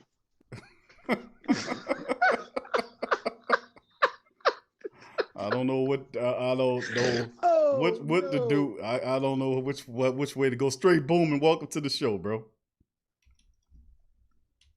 What's up, straight booming, baby? What's going on, brother? You're in the building, straight booming. What's happening with you, man? What's good? What's happening? Oh man, it sure ain't the Buccaneers right now. They cheat, man. No, bro. I just seen Brady over here looking like he lost hope right now, man. Yeah, he washed up too. He gonna be joining Matt Ryan in the dumpster. Him and the dumpster buddies in a minute, boy. The dumpster brothers. The dumpster brothers. The dumpster I like brothers. that. I like the dumpster brothers. Yeah. What's going on, man? Yeah, How man. you feel about that game yesterday? Hey, that game had me lit, bro. I only got one day off a week, man. I was doing laundry, bro, and I was at the laundromat. I'm yelling, I'm screaming. Well, I got white folks looking at me crazy. They don't even know my struggles, man. I'm up in there like, yeah, touchdown. They like loud, black, obnoxious brother. I'm like, yeah, I fit all that. Yeah, but we like I said, we came in, we did that. We definitely did. Man. Go ahead, straight booming. I thought it was a terrific job, bro. You say what? Say that again, boss man. I said it was a terrific job, bro. I enjoyed the hell out of it, bro. It was the Saints handled business, bro. They did. They handled business, man. I damn near started to go ahead and get a bagel shirt, man, and sponsor Philadelphia cream cheese for that one. I started to sponsor Philadelphia cream cheese because, boy, everything was smooth. Everything was smooth on the second half, you know. Everything was smooth on that second half. Boy, we took off something nasty. But, you know, I was waiting for today. You know how the media be playing. And, man, I got a problem with Skip, and I got a problem with Cowherd again, man, because I ain't like how Cowherd, hold on, wait a minute. I gotta say it. Where do you get off saying that Toa and Taysom Hill are alike and the same? You know what I'm saying? We didn't bench Taysom. Toa got benched. You know what I'm saying? As a starter, you know what I'm saying? Taysom, he did his thing the whole game. Yeah, he had some slips, some trips, but he completed and he got active. We ain't never bench Taysom and bring in James Anybody. at all. You know what I'm saying? You can't, Right. and we ain't take no L. So what is Kyle Hurd talking about? He really made me upset. And then Skip had nothing good to say about us at all today. I listened. It was so hard for him to even acknowledge our W. He didn't even want to get a defense. He didn't want to give our defense any acknowledgement. I'm talking about, man, these some grade A haters, bro. I gotta go on here and sit down at the thinking table, bro. I'm about to come up with something for Skip Bayless and Kyle Hurd. You know what I'm saying? I'm gonna have them join the dumpster bros too. Both of them. They could be the dumpster. Hey, they could join the dog. They could all be siblings, you know, the dumpster brothers. You damn the right. dumpster brothers, yeah. You know what I'm saying? Skip. I'm like, man, Skip. Hey, Go ahead. Yeah, man. They been. No. Been. You good? Yeah, they been. I can't, but I'm like, bro. I'm saying, like, bro, can you get a man credit for his first starting game? You ain't got nothing good to say about my bro at all. You know what I'm saying? It's just like you're talking about underthrowing balls. Everybody underthrow balls. You know what I'm saying? Right. I'm like, bro, but then you want to hold on to them whack cowgirls. You know what I'm saying? Trying to give them hope, bro. They are over. They're done. They're done. What about them? You know what I'm saying? You got everything good to say about, boy. What about them cowgirls? You know what I'm saying? You want to hold on to them cowgirls, but you don't want to acknowledge us for having a good defense or having a secondary who's mobile. And then gonna say we're like duct tape. He said Taysom is like duct tape. He said duct tape, holding on until a fix comes. I said holding on to Drew get back. If Drew get back, that's cool and all, but Drew don't stop no show. How many times have we done showed y'all Drew Brees don't We stop 6-0. nothing that goes We on 6-0 without Drew Brees. You know what I'm saying? He's talking about, yeah, Taysom is duct tape for when Drew Brees get back. Look, let me tell you something. Drew Brees was there and he ain't stopped nothing. He ain't stopped nothing. Like I said, we kept like going, bro. He do look like the duck on the duct tape. You know what I'm saying? He look like the duck on the he looked like the duck on the duct tape. Oh, fat Bill lip mother. You know what I'm saying? I'm just hating. I was like, bro, don't compare us to no rookie, these bro. are the same people, though. They're gonna hate until they're gonna wait till we get to the playoffs. They're gonna say, "Hey, well, we're used to them losing the first game. We're gonna win that game. Then we're gonna go to the Super Bowl. We're gonna win the Super Bowl, and then they go hate and say we're gonna lose on the press conference. That's how much hate they got against them, bro. It's just unlimited amount of hate. They do.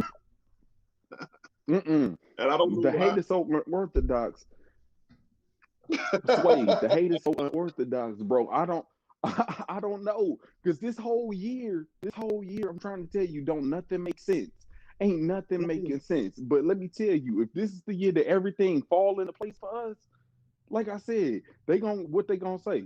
They gonna treat us like the Lakers. They gonna say we won off a handicap year or something. Let me tell you something, bro. That's exactly what they're gonna say. They gonna say we won off a handicap year. But let me tell you something though. This year shouldn't even count. Having home court. Yeah, that's what they gonna say. This year shouldn't even count. But I'm trying to tell you, them bodies that we count. I mean, them bodies that we caught count though. I ain't gonna lie to you. Home advantage don't really matter. What you gonna do? Fake stimulate the noise or whatever? Ain't nobody gonna have Ain't nobody gonna have the home team, the home crowd there. So what does it matter? All that matters is these beats that we put on these teams. That's all that matters. These beats that we put on these teams. And like I said, if our defense is finally kicking in, there's a good time for it to kick in. Because like I said, in 2009, we had a bomb defense in 2009 too. We had a good run game. We got so many weapons when it comes to Jerry Cook, when it comes to Emmanuel Sanders, when it comes to Michael Thomas, what is it? Dang, why do I always get his name messed up? Start with the L. Start with the L. L. L. L. Latavius. Running back. Latavius Murray. Running back. Yeah, Latavius. Latavius Murray. You know, Latavius Murray. Look, bro, I be tired. Look, but we got so many weapons and so much diversity. Like I said, our defense kick in. The only way we can lose is if we defeat ourselves. Ain't there's not another team that plays football the way we do. I was sitting here thinking about that the other day. I said, why do I like the Saints so much? I'm from Indiana originally. You know what I'm saying? Mhm. All I grew up seeing was Colts and Bears. I took to the Saints in 2017. I mean, not 2017, but 2007. That's when I took towards the Saints. I don't know why I took towards the Saints, but I like the way they play ball. And it just so happened in 2009 they beat Indiana just to get the ring. You know what I'm saying? And I ain't care about none of that. But I like the way we play football over all the other teams. No other team can play football as good as we can. Sure enough. You know what I'm saying? Or has as much diversity as us. Yeah. Kansas City, they got an arm. You know what I'm saying? They got an arm on their quarterback. And he somewhat gets active. But let me tell you something. We have so many weapons, and that includes Taysom Hill, who's at quarterback right now. It's hard for them to make a strategy Amen, to brother. beat a Amen, diverse brother. team. Mm-hmm. And I see that. And the reason why they hate on us, even though we are in a small division that don't really get a lot of light, we bring it to these big markets that do have these big name teams, and we punch them in the mouth. Yeah, we don't get it right all the time, but it's too little that you can say about us. That's why they nitpick us, bro. They hate on us so bad, bro. And I see it. So when I heard Cal Petty, Cal Bell, whatever, you know what I'm saying? Coward. Yeah, yeah. When I heard him talking that trash and saying duct tape, I got offended, bro. Somebody needed to put tape around his mouth. Cause like I said, we had one of the most interesting games, dog. And y'all got mad because we didn't let y'all know who we was gonna start. You know what I'm saying? Can't give us our props. They are professional haters, bro. I need a shirt to say the media is Hey. professional haters. Hate The hate player hater haters, ball. You the know what player I'm haters saying? ball. Player haters ball. You know what I'm saying? I need a shirt to say that. Man, Oh, look, Big Q. I'm about to invest in that now. I'm about to invest in that. I'm about to invest in that. Right. Media is pro haters. You know what I'm saying? Hell yeah. Man, but I'm just saying.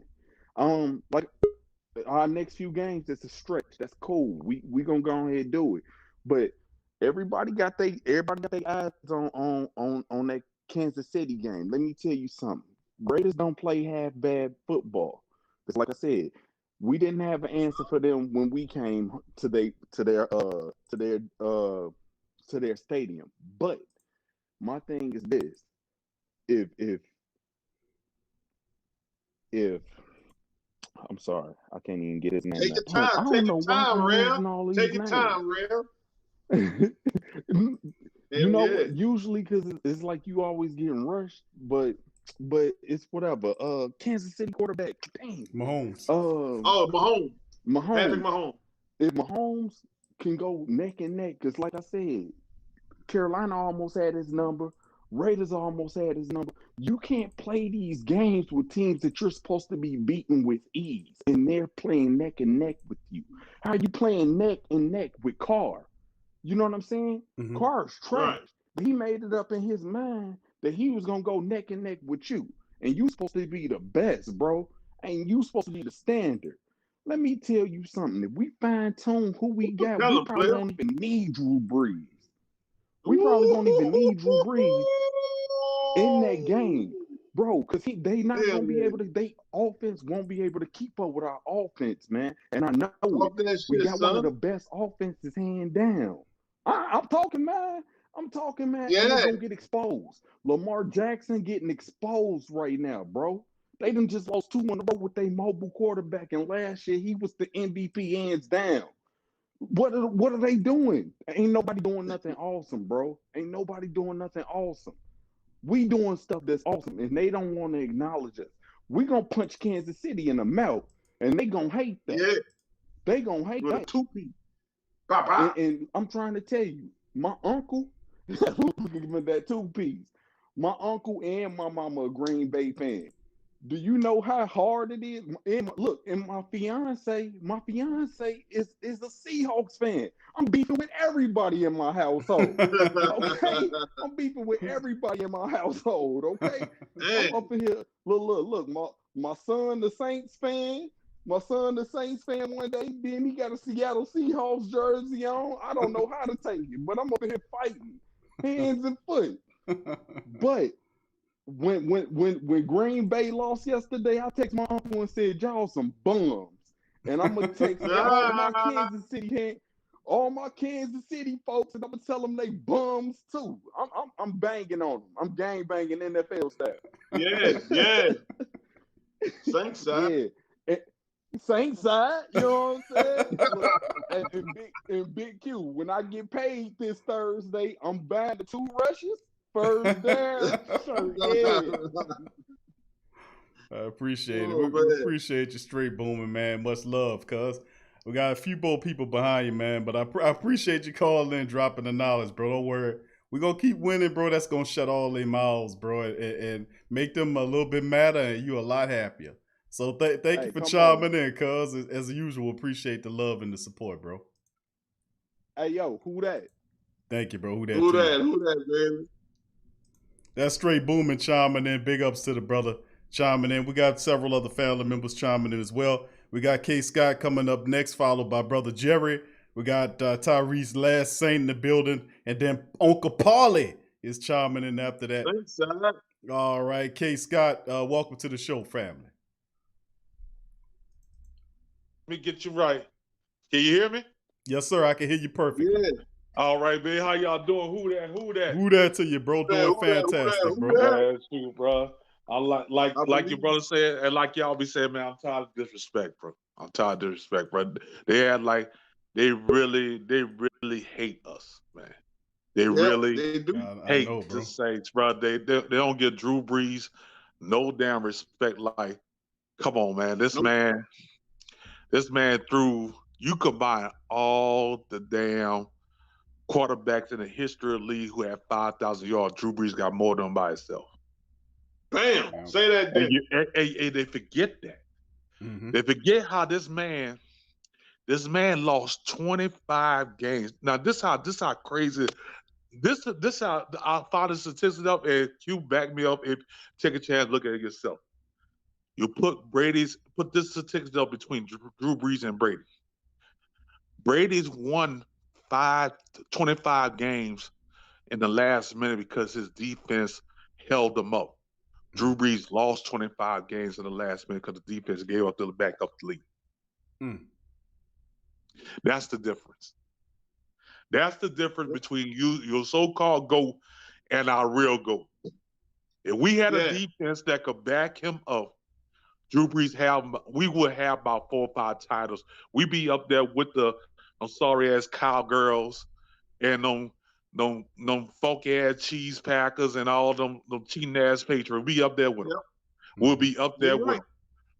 You're right. We're supposed to at least have about 5 championships right now. You're absolutely correct. And you know what's amazing about the media, Brad? You know they all work together, including with the lead and stuff like that. They still try to call us with the bounding gate bullshit, even though it's been proven that it was false. We was the less penalized team that year when we so-called had bounding gate. So how come we putting bounty on people, hurting people, when we had a less penalized team that year? That don't even add up. Like OJ said, if it don't fit, if the glove don't fit, you mustn't quit.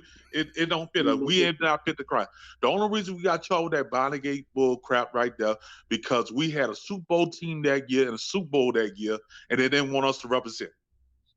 That's right. It was in New Orleans. They did not want to represent. I promise you, if Spygate would have happened and the Super Bowl was in New England, Spygate would have been thrown out the damn window.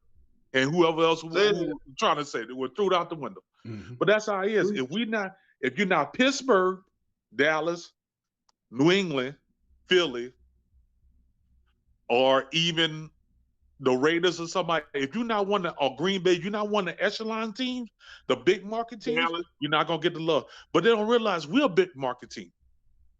We are a huge market. They don't realize we got down there 3.5 states that represent us. I think our Super Bowl was the most watched Super Bowl. Bruh. And they don't realize how big a market is when they cheat us that year, the year before last, how it was the least watched Super Bowl. Mm-hmm. They forgot about that. They talking about, oh man, it was some other stuff. No, it was the fact that the world saw that you literally cheated us. And you don't want to, and you just let it slide. Like I'm a wrestling fan. I seen real stuff on wrestling watching WWE. Then when I saw on that damn game, like it was so absolutely amazing. It was absolutely amazing. Like it was mind-boggling. Saying, bruh, you can't tell me that you don't see that. Then they're gonna try to throw up the. Then if you watch the whole game, I'll break down stuff just like both of y'all two brothers. That's why I love y'all. I'll break down and like TJ. I'll break down stuff too. You watch the game in the overtime. You remember how Drew Brees, they said Drew Brees threw the interception and thing? Well, the defender came down, smacked Drew Brees across the face. The same thing happened to Kansas City when they did it to Tom Brady. But he got the flag for roughing the passer, but we got the interception. Yeah, that's how that goes. Is all they do is protect Brady. Anytime they feel like it's a threat against Brady in the Super Bowl, they're gonna protect him.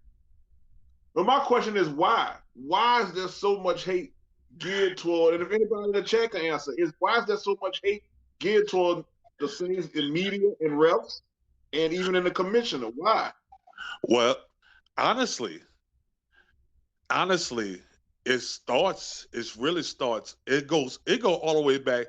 I think it go all the way back to Katrina, because the country took a lot of flack for overseas and all over the world, including the country, how they treat us during Katrina. They took a lot of shame and flack against that, and they didn't. And because you think about it, after Katrina, any other hurricane that happened anywhere in this country, they there. But when it hit us, it took them 5 days inside our own country. It took them 5 days to come help the people. The refugees. Yeah, how the hell we refugees? We in our own country. It's amazing. It's amazing, bro. But let me tell you something. This will be the biggest smack in the face, bro. It will be the biggest smack in the face. I'm talking about the biggest smack in the face. And I hope, and I truly hope, that Sean Payne, he worked my nerves sometimes, but I love him. I hope when we hold up the Lombardi Trophy, he had that damn clown, Roger Goodell clown shirt on. Yeah. Now I would love that. Yeah. I would love that to the T. I would love to the T. But let's get on about our team, bro. I love my team, bro. Our team is so great, bro. Like I was listening to y'all yesterday. I called in yesterday. I'm the one who said that we like an oven sometimes. We like that old wood burning oven.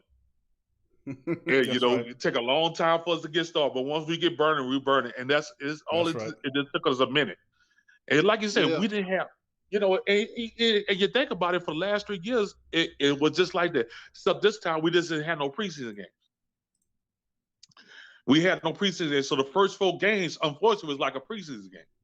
We had to get ourselves flowing and get everything done. But like I said, I was ready to cut Dennis Allen throat.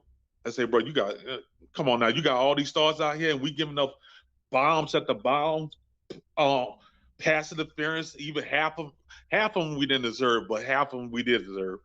But we get penalized and stuff. What kind of coach you doing over there, bro? Did you drag it too much? Are you on Bourbon Street so much? What's going on? But he said it just took him a minute to gel on. And then once we got gelling, everything flowed.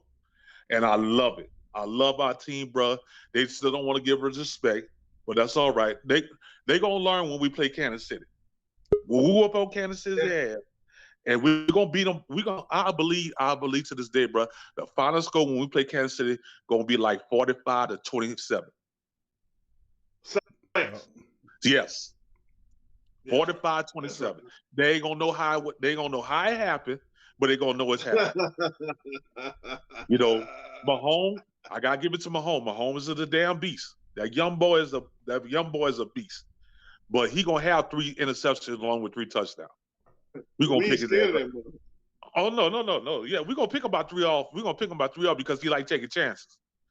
Mm-hmm. And the boys, you see, they hawking now. They hawking now. Yeah. They're going after that ball. And that boy, and I love that boy, Alexander. I love that boy, Alexander, brother. Let me tell you something. Man. Once Alexander got on the team, bro. What Alexander got on the team, bro? You see the light in Demario Davis' eyes? Like his soul light up. Say, boy, I got me a dog on side of me. Not to say Anzalone ain't a dog, but that boy, whew. Right. It's like, it's like Anzalone was a Saint Bernard and Kawan's a goddamn Rottweiler. Yeah, he go for the kill. And he is scared of talking. He go for the kill, bro. He go straight for the juggler. He is scared of talking. Let me tell you something. And that gives us that by him being that great of a linebacker, that give DeMario that 5th rusher. Yep. That's how you able to go in and get that pressure. Yep. Because you know he got somebody behind him he could cover that could cover. Right.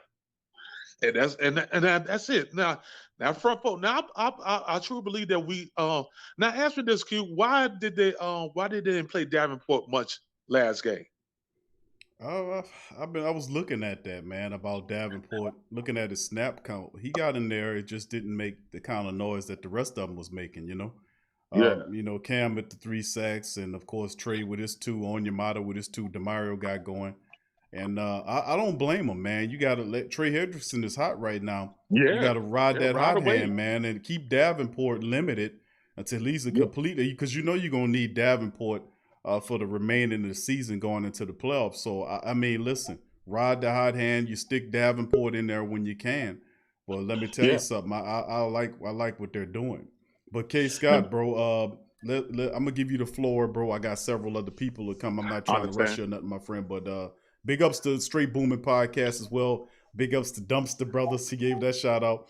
K. Scott, you got the floor, my friend. Then we're gonna move on to the next caller. But go ahead, bro. Great commentary. Yes, sir. I'm gonna shut it down after this. I just want to say one thing. For any people who come on this podcast, this is shout out to the family. We all about the double R's and the L's over here. We all about respect, being real, and showing love. That's all we're about. That's respect, right. Being real, showing love. I didn't care for the other dude who came on there after me yesterday and started talking about the minister of the defense. I didn't care for that because us as black men, we get enough disrespect in this world. We get enough disrespect. So we're not going to have it on this show. You know what I'm saying? If we love each other, we live for each other. But I'm a type of man like that. If you're not man enough to check me when I'm wrong, I don't need you around me. And I feel the same way. If I did something wrong, I want you to be honest with me and tell me that I did something wrong. Big Kev, you did something wrong, brother. You know what I'm saying? We got to do better. And, even though your brother was clowning and stuff, I just ain't care for that, bro. We all about respect, love, because we get enough hate from everybody else from who being a Saints fan and this being a black man. So I just want to shout out to the world. This podcast and any other podcast like TJ or you, Big Sway, is all about respect, love, and real, bro. That's all about. If you ain't about that, find you another podcast or go to another team, bro. Because that's all we about. There you go. Yes, Amen sir. to Yes, that. sir. Amen to that, bro. And I agree with that, K. Scott, bro. Big ups for that. And the minister of defense, Saints Uptown, bro, knows, and I said it, brother knows what he's talking about. He real 100% real deal. And, I love what him and CB and the rest of the family members at the Who Dat chat line doing over there, man. Them brothers, they're doing a great job, and I give them, and I love having the minister of defense popping in here. That brother know what he's talking about. So I don't agree with what Brother Willie was saying, man, he was just, I think he was a little bit emotional because the Saints won. He was feeling it. But still in all, we definitely can't do that to each other. You're right. Yeah, that's true. That's true, man, bro. I'm looking forward to go to Maha Stadium, get that W. I truly believe we can win out. I believe we could, if in this season, 14-2. The only hard game we got is Kansas City. So I believe we could win out, shut the whole world up, let Drew Brees walk into the sunset with his championship, holding up with 2 fingers because he got 2 of them things. And let me tell you something. With Taysom Hill, he's seen that type of quarterback. I can tell you right now, Sean Payton is looking at 2 quarterbacks that he like in the future. He already got Taysom Hill. You know, I got him in my back pocket. But I truly believe he like James Winston. But I'll tell you right now, if Dallas go get Trevor Lawrence, though, listen to me first. He going to get Dak Prescott. He going to get Dak. Because you know why? Dak is a winner, and Dak just need a little tweaking.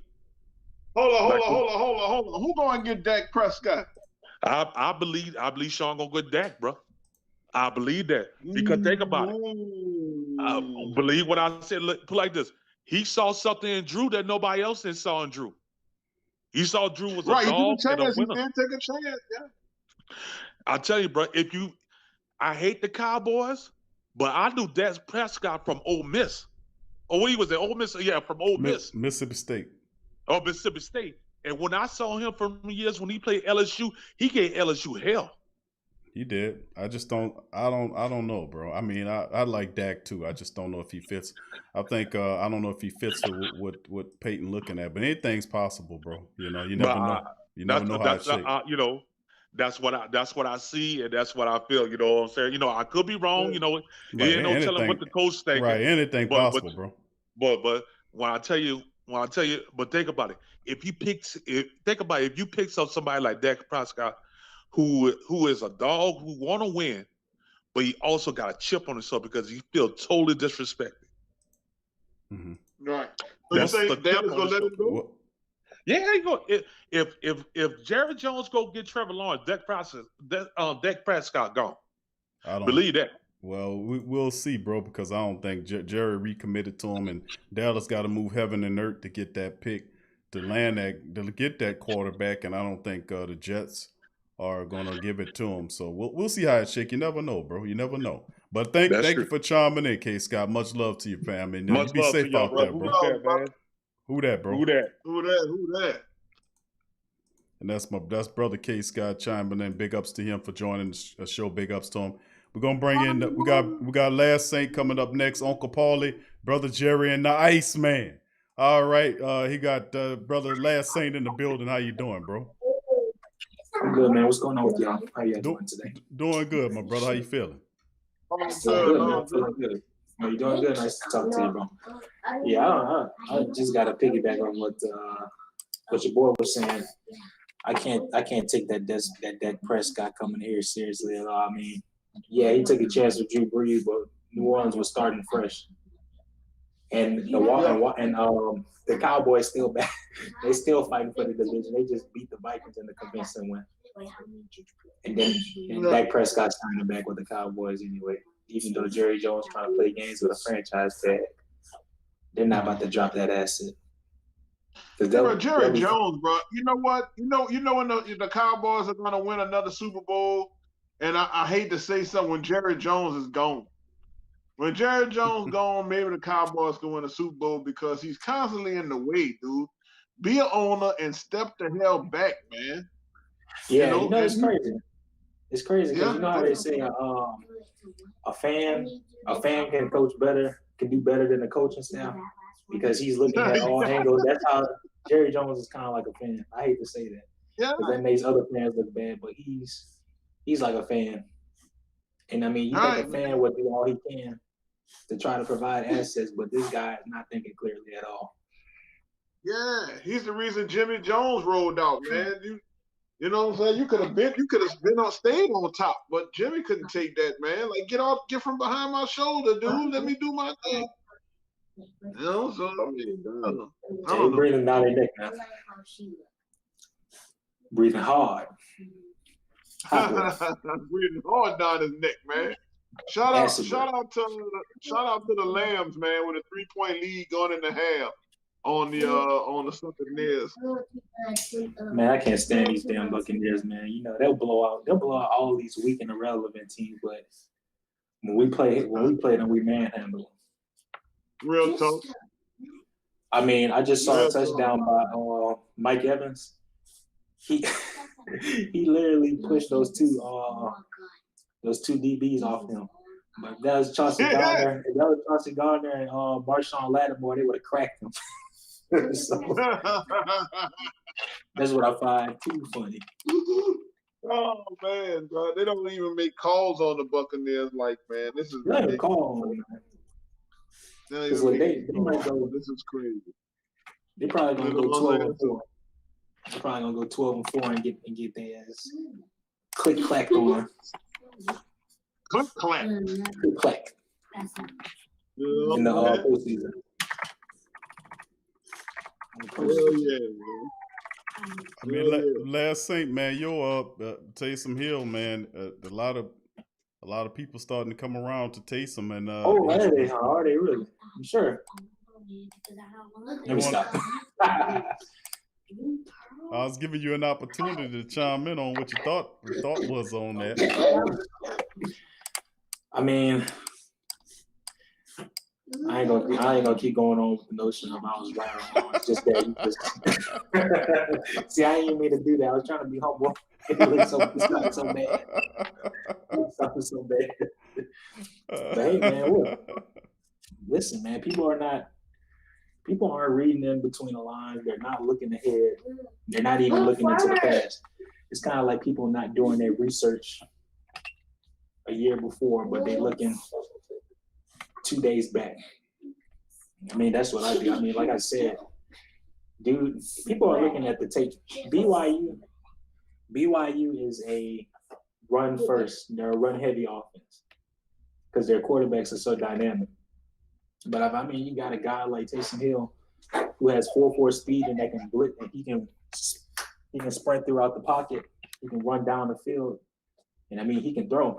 You saw his passes. He was able to set his feet. He set his feet multiple occasions. He did a lot of Drew Brees. He was very Drew Brees-esque with his pocket presence. Mm-hmm. And he can run around as well. And you saw those dimes he was throwing. Mm-hmm. He's no Teddy Bridgewater because the guy can get busy. He can move. Yeah, he definitely could do that. He had the other stuff with it.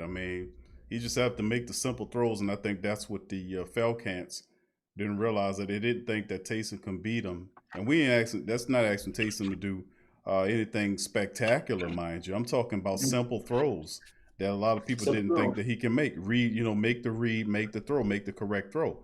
And then if you're in doubt, find either Kamara or Mike Thomas like he did when he seen Mike open. It wasn't the fact that he even needed to go through his progressions. There were pretty much a lot of single coverage on Mike in that, and he was able to find him with that slant the majority of the time, and it helped out. So Taysom is just going to continue to get. That's the gift that is Taysom Hill. He will continue to get better each game as he going. And I don't know what this stuff these people talking about in the national press about in 3 weeks. Drew Brees coming back. I don't know who keep talking that Drew Brees is going to be back in 3 weeks. This guy got cracked ribs all over the place. He got cracked ribs. And then you're looking at collapsed lungs. They find a new rib every week. Right. And it's right. He got ribs. Yeah. You find another one tomorrow. It's gonna be another one. And then they're talking about in 3 weeks, Drew Brees come back. Who the hell they think Drew Brees is? Superman? Who the hell he is? No. Drew Brees is not coming back in 3 weeks, man. That's not gonna happen. That's not going to happen. Drew is aiming at the Kansas City matchup. That's what he's looking at. I'm telling you how Drew Brees is, y'all. We've been looking at Drew, hearing him. We know how Drew is. Drew's aiming at getting back for that KC matchup. It's going to be similar. Don't be surprised if the Saints go 5-0 with the 4 or 5. I say he's going to be out 5 games. 4 or 5 games. I say 4 or 5 games. Don't be surprised if the Saints go 4-0 during the summation of the time. The Saints defense is opportunistic. They're sacking the quarterback, firing off. You think that's going to stop when they go up there to Denver? That's not going to stop. They're going to shut them down because a stiff running attack, stopping the run, the defense, stiff defense, and a good running attack travels.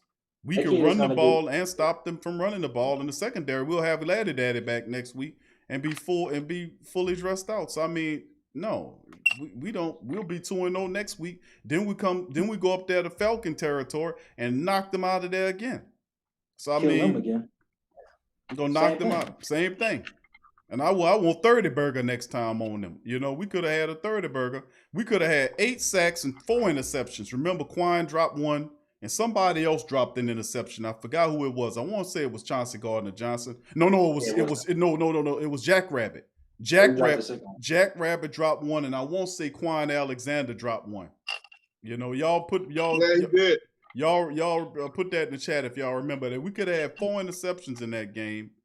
And 8 sacks on that stinking team. And I promise you, when we see them again, the Saints are not going to have a law. Because with Drew out, it forces everybody on age, everybody got their antennas up, and they still going to be looking at the Saints and talking mess. You know, no matter how good you do, you're not going to be good enough to beat the Kansas City Chiefs. They're going to say, oh, that's cute, you beat the Falcons and the Broncos. They're nothing. But the same teams we beaten, the Tampa Bay Succaneers are beaten, but they're giving the Succaneers credit for beating the same teams we beaten. But I don't care less about any of that other stuff. That's just hot noise, really. But you get the same. Well, I get you, but you still get the same type of disrespect when come to Kansas City. Kansas City is going to be the New England Patriots. I told y'all that. They're going to be the new because they pat Mahomes boys. They're going to elevate him on his shoulder. He got this big, massive ass contract. And they're gonna do this, try to do the same thing with them. But the reality at the end of the day is the Saints always and forever will remain and be the underdog, and that's totally fine with me. But it's the fan favorite, but the media and league underdog. Straight up. I mean, but they tell you, Swade, you ain't even a fan favorite. They tell you that the Cowgirls is America's team. That sounds like fake news to me. That was back in the 70s. They still saying it to this day. How about them Cowgirls? Whatever. America's team. But the thing about it is the Cowgirls are still alive because the NFC lease is so bad. They're still alive. The Eagles is so bad. The Cowgirls can still make the playoffs if they keep winning these games, and they'll have head-to-head matchups with the Eagles and the Giants. And listen, they could still make the playoffs and win the NFC lease. They still could do that. Right. They got to play 6 of their games is the NFC lease. So, I mean, hey. That's pathetic. They ought to be removed out the playoffs. It's not like an easy schedule to me. I mean, if they win, which is doable, they'll just get smoked in the first round. I love it. If I'll be saying, hope they get to the playoffs. And then if they get to the second, get to the next level, we be waiting there and knock them on out of there. How about them Cowgirls? Knock them clean on out of there. So I'm hoping sooner or later they get up in there as well. So I mean, that's so terrible. Right, that's what I'm saying. We got sweep the cow and see. Listen, let me tell you something. We split with the Falcons last year, and they snuck us when we came off that bye week. We ain't show up for that game. They did. That's the bottom line. If you go watch the tape, if you can stomach it from last year, when we beat Arizona and then came off the bye week and laid an egg there, if you remember that game, the Saints did not show up for that game. Listen, they remember that. There is no way that you beat the Tampa Bay Succaneers, sweep them and Tom Brady in the same year, then turn around and hand the Falcons the kind of loss they had this past week, and then in 2 weeks go to Atlanta and lay an egg. There is no way that's going to be acceptable on a Super Bowl year. There only one thing should appease the great Saint think tank, Who Dat Nation. We sweep the stinking Falcons and knock their ass out of here this year. Ain't no smoke. They're not good enough for us to be sitting up there talking about let's split this. None of these NFC teams are. And they was hoisting the Tampa Bay Succaneers up there on their shoulders talking about, we found somebody to beat you now, Saints. We got somebody for you now. Tampa Bay is coming, and he's brought AB. He's brought Gronk. He's got Leonard Fournette. He got McCoy. He got all these other old boys over there. Yeah. And what happened? It's over for you, NFC South. No, it ain't. Break out the vacuums. Break out the brooms, the vacuums, the smart vacs, every damn thing. Break them out. Because the only thing that was we blasted them in week 1 by double digits, and then turn around and hammer their ass by 30-something points in the second matchup, while all of them people out there who have little figurines of Tom Brady that sit on they tables right there. They sit on them, they sit there and pray to him and before they wake up and before they go to sleep and wake up. And when he gets beat, they sit up, they feel like their state child got beat. You don't know that dude like that. Cut that foolishness out. But see, that's what it comes down to. Listen, we have to keep doing this. And the reality is, the great thing about it is, and I said this the last show, we lost Mike, you gain you blessed. And I keep saying that about the Saints organization. We blessed. For every one, I give you 3. You're going to gain something. When you lost Mike Thomas, I gave you 3 guys that improved because of 1 loss. See, with 1 loss, your blessings multiplied by 3 times. When Mike went out, Emmanuel stepped up, and we knew he was going to get, but he got that camaraderie we withdrew. Not only Emmanuel, but Marquez Callaway, Deontay Harris stepped up, and especially Traquan Smith. So for every one, we lost Mike for that time, all those receivers gained and made and got experience and harmony with the Saints offense and confidence, all of those guys. All the young wide receivers. Didn't stop there. We lost Jack Rabbit, we lost Laddie Daddy and Jack Rabbit. Saints still, they creeped through that, but still won. Last game, Laddie Daddy was missing. Jenkins stepped up and had the game of his life. 5 tackles, 5 pass defense, and 1 interception. Could have been 2 because he dropped another one. So, I mean, so I'm saying, see, every blessing. You lose Drew for 4-5 games. Taysom's in there. How do you gain from that? You gain from that because that puts the entire team on edge. Because if you remember what happened last year when the same situation occurred, the whole damn team stepped up when Drew went out. The whole team. That means the defense, the special teams, and the rest of the running attack, which we had 160-something yards, and I think that's our biggest outing of this year, if I'm not mistaken. Y'all correct me. Swade, look on that for me, bro. Hold on. What's the question? We had 160 yards rushing. Is that the biggest tally rushing that we've had for this season? We had 160 yards. I won't say that's the most we've ran this year because of Taysom's contribution to the running attack, because if he's the quarterback, he's going to add at least 50 to 60 to 70 yards on top of your running attack and at least a touchdown or 2. And he did that in this game when he ran for 2 touchdowns and added 50-plus yards. He was the team's top rusher. That's what Taysom does for your rushing attack. So you had 168 yards, I think it was, in total rushing attack, and that 3 rushing touchdowns, and you run it on the back of the running attack, and that's what we said. The running attack is going to carry the day. And they know he out there running, and they ain't going to be able to stop him. So, I mean, like I said, man, for every blessing you have, you're going to win. This belongs to you. And I already told you before the season started, when you win the Super Bowl, the excuse is going to be, they just won it because of the C-19.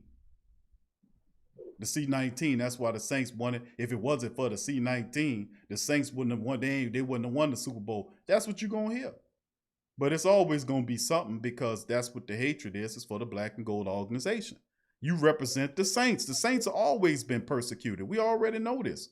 We know that. That's always. Wow. You wouldn't be a Saint because you are the Saints.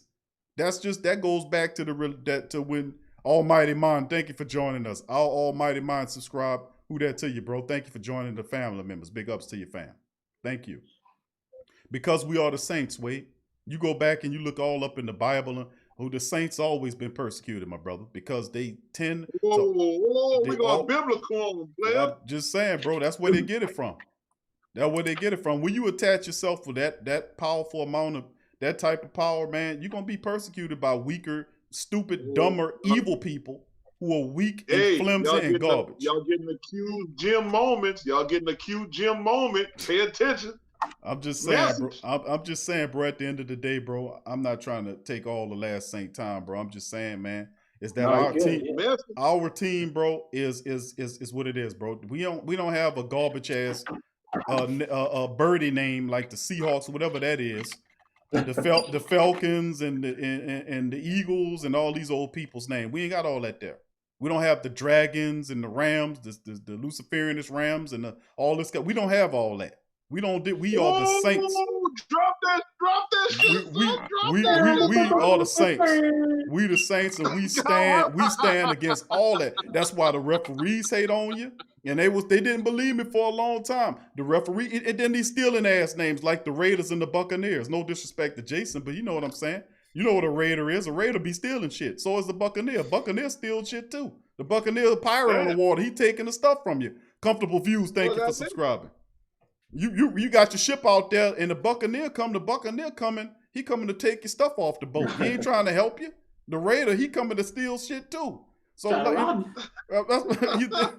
I said, man. I mean, none of these names, like the Saints name hit on so many levels above sports is ridiculous, bro. The Saints tap into something spiritual. And that's when you do that, you tap into that, and you got a lot of people out there who don't like the Saints and what they represent. And you got the whole television national media out there running around. The majority of them pick against the black and gold because they don't like you. They weak, they garbage, they stupid, they trifling. I can't say no more than that. When I talk about Patty Cowherd, I always lay him out and talk about he's a bureaucrat who's a politician talking about sports, his views. I tear him up on TSC Q&A live every Tuesday at 6 p.m. on Patreon. I tears him up. I tell him and Skip Skeletor Bayless up. I run right through them guys. Skeletor Bayless.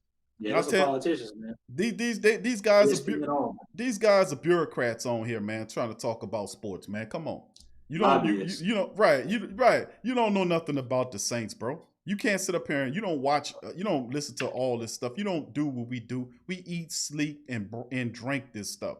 You can't sit up here and on your TV show and then pretend like you know what you're talking about and not expect to be called out when you make asinine assertions about the team, and then when they full wrong, you then don't eat the crow. You didn't want to criticize the people like the PFT people did.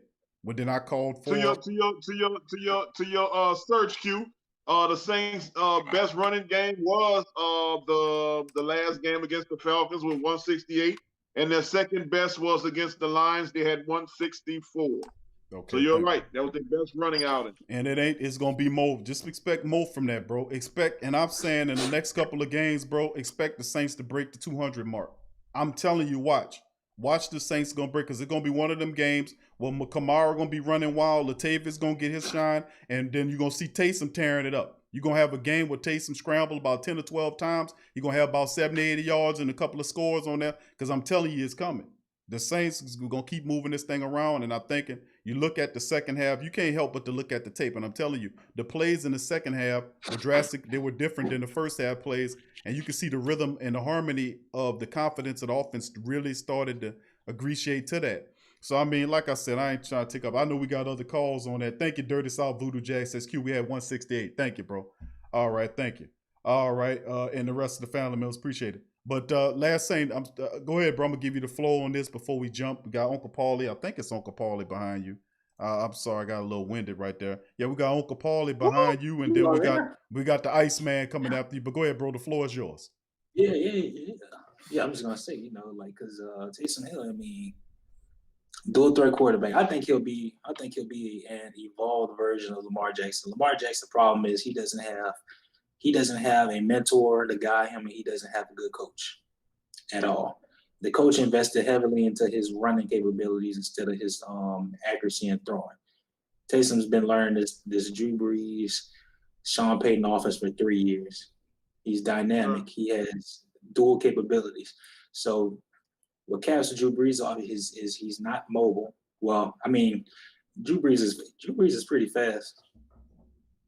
I mean, I don't know if you guys seen it or not, but when he escapes the edges of the tackles, he whips around the DB that chases him. And that spin move he had against the Falcons last season or a couple seasons ago too. So if you got a quarterback that can run down the middle if there's nothing available instead of throwing in the dirt like Brees normally does, that speaks true volumes too. And I'm just kind of worried about the playoffs because, I mean, you know how Drew Brees plays. He plays – I don't like to tear our quarterback down, Drew Brees down. But when we get into the playoffs, he plays to the defense. He treats the defense like they're number one defense. Like the Vikings game last year, we should have smoked them. And when Taysom Hill was in there, he was able to scramble, and he made those big connections down the field too.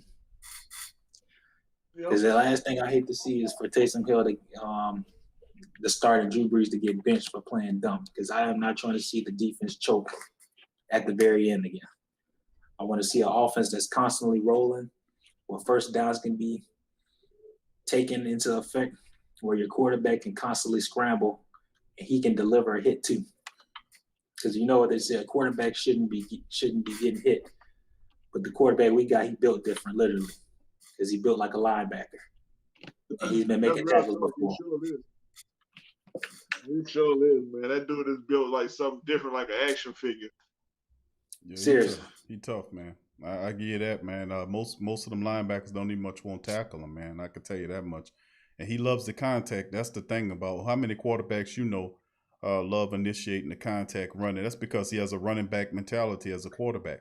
I mean, and I swear to God, I hate these Tim Tebow comparisons, especially with the throwing arm. Because when Tim Tebow throws the ball, nothing like Tim Tebow. Seriously, because when Tim Tebow throw the ball, he put his right arm about 10 feet back, and then he throw the ball. Like, come on, that's ridiculous. Yeah, they're just trying to reach, man. That's terrible, man. The Tua comparison to Taysom was stupid. It was brainless. And then the Tim Tebow comparison to Taysom, that's another non-comparison. That is not the case. I mean, the only way they're just grasping, man. That's the Tebow. The only way they look similar is the fact that when they start running the ball, that stops it. That stops the running, the scrambling aspect of it. That's it. There is nothing else that you can compare between what Taysom Hill can, and I've been saying he could throw that ball. And then the cold-blooded part about it, like when Drew Brees, like I was saying on top of the injury blessing thing, dealing with Drew, is when Drew comes back after the 4 or 5 games that he missed, Taysom will be in there starting, which means he'll have a firmer grasp on the Saints offense, being that he's ran that offense, which means the Taysom Hill package, once Drew comes back, will be complete, which means it'll be balanced, which means he'll be able to throw and pass the ball because he had real game experience in action. So he will be a total quarterback. He will have the reps. He'll be more comfortable. And Sean Payton can have 2 quarterbacks basically running in there with 2 different sets of offenses running up in there. You got Drew with the efficiency set, moving around, checking you down. And you got Taysom coming in there. He throwing the ball and running the ball. So, I mean, this is a major blessing for the Saints in disguise because Taysom gets the reps that he needs to improve. Even if it's a limited pass package, this helps him big time. And when Drew finally robs and comes back, Taysom is still going to get his opportunity to go in there and be the quarterback, just like he's been all the entire year. And this package is that Taysom package, you'll have more confidence. His accuracy will be a lot better on point. His package will be a lot more balanced, where you'll see almost half a total balancement of the play. So it will be a blessing in disguise. There is no way. And then the part about it is that too, you could think about it like this. When we get into the playoffs, and let's say Drew struggles, you got another guy that can come in that can beat you with his feet, or he can throw the ball. Let's say Drew is struggling, like he struggled against the Vikings. You move Taysom in there, and he moves the offense. Then you ride the hot hand. You see what I'm saying? You can constantly keep people off balance. And that's what I was saying. When I was talking, I was like, I could see what he's trying to do, because what he's trying to do is have 2 offensive packages in the same offense. You have a quarterback, Drew, that's efficient, that's tearing you up, cutting you up, methodics. And then the other one, of course, is Taysom Hill, who is a mobile threat and a deep ball thrower as well. He is what Drew is not. It's like you could take both of these guys and put them together. You have the baddest quarterback that ever existed. If you could take them and Frankenstein these guys together and make Drew's brain and accuracy and put it in Taysom's body, you have the baddest quarterback that ever existed. And Sean Payton's using that Drew is not, he can't out throw Taysom with the deep ball. He's using Taysom and his athleticism for that. So you have 2 quarterbacks operate. It's just gorgeous, man. They just have to be able to keep it going on and working it. And like I said, for every blessing we have, it helps us out. But last Saint, I appreciate you chiming in the show, my brother. Thank you for chiming in as well, bro. Who that to you? Who that, Last Saint? Who that? All right, that's Last Saint. All right, we're going to bring Uncle Paulie in the building. Uncle Paulie, thank you for joining us, bro. We got Uncle Paulie in the building, and then Iceman behind him. I see Iceman. Where you at, Q Sway? Where you at? Where you at? What's up, Brother I Paul? ain't making no noise, on. Nah, Sway, you shouldn't have started that last night. I'm bringing that back up again. Was you not watching the same game? We were watching. The Saints was off key in the first half there. That offense was pathetic. Here we go. Here's what I'm talking about right here. Hey, come on. We got to finish that up. Hold on. All right, so I figured this was what I was saying about the first half of the Saints game. Let me go back into this here. First half of the Saints game, they had a rhythm going. Okay, they had enough rhythm going to where they put them. They gave them 10 points and would have had 13 if they wouldn't have missed the field goal. Now, during the second half, was that rhythm better than the first half? I absolutely agree. But we still had a rhythm going enough so we could have took those 10 points in the first half and still beat the Falcons. That's what I was saying. Yeah, because Sean Payton stopped calling them dumb plays like he was in the first half. That helped out a whole lot. What you think? Yeah, Taysom Hill in the shotgun, running the ball 3rd and 3 and got tackled. Come on, fool. I mean, how many times you got to do that, y'all? Come on, man. I don't know, man. You gotta trust it, bro. You gotta trust it. Taysom Hill, Q, and Sway. Somebody tell something. Hey, that run where Taysom Hill got popped in the face, Q. You saw that? I said, no. I said, I hope. If Taysom Hill would have went down, Jameis had to come in there. One healthy quarterback on the roster. Come on, y'all. Yep. Yeah, we know Jameis. That could have been bad. And Taysom like to fumble that ball too, Q. I saw that replay. That ball like to come out of there, man. Yeah, the guy hit him in the when Taysom was going down. You can see the guy kind of hit him in the face with his arm. So did right in the face, and the referee didn't throw no flag or nothing. Nothing. Right. Sure did. I said, and Q, y'all, I could tell Taysom was kind of woozy there. He was. He was. I looked right at his eyes after the play. He was woozy when he got up. Yeah, you're right. I'm like, no. Stop running Taysom Hill. If he gonna be the quarterback, that Sean Payton needs to scrap that little running play. You got too many running backs on there that can do that job still letting Taysom Hill. And I tell you another play I don't like, y'all. That Alvin Kamara and the Wildcat, he like to fumble that ball twice when they hiked it to him. No, that's not gonna work. Yeah. Because you're gonna do that against Kansas City, and the ball gonna be flopping around there, and one of them Chiefs gonna scoop it up and run it back for a touchdown. Watch. You can't. Sean Payton. He'll get in the game, Q Sway, and just pull out some wacky play that they ain't even practice on. Just trying to throw something in there. You know, you can't do that. You gotta trust it, don't you? Gotta trust it, don't you? You know that. I know it, but if the ball ain't gonna be snap and Kamara looking in the stand, where you think the ball going, Sway? Hey, remember the old Saints used to be in their bloopers. You remember them bloopers, Q? We used to be in their football pilots. Football pilots, man. I remember that. They had too many Saints up in them old pilots, y'all. We used to stay in the pilot. What are you doing? I do feel personally, I do feel, man, it got kind of cute when we got close to the goal line. Yeah, man, I didn't like that. I really did. Because if they would have held, if we had got that touchdown, y'all, it would have been very interesting. Yeah. It really did. And Lutz missed that kick, and I had clearly stated that he didn't need to miss no kicks with this guy. I knew this game was gonna be super tight. I already knew that. And Lutz come out there and miss that kick. I'm like, man. Come on, right. Come on, right. You know, I said the chat. I said you keep giving Matt Ryan the ball, he gonna make you pay for it. I was like, at one point I said this game is really one big play away from somebody busting open. I was just waiting for that big bomb down there on Marcus Williams or Patrick Robinson. I was like, all right, they're trying to come back, but the defense, I believe Pat Swilly and Ricky Jackson could have put a suit up right quick and came out there and got about 2 sacks speed. What y'all think?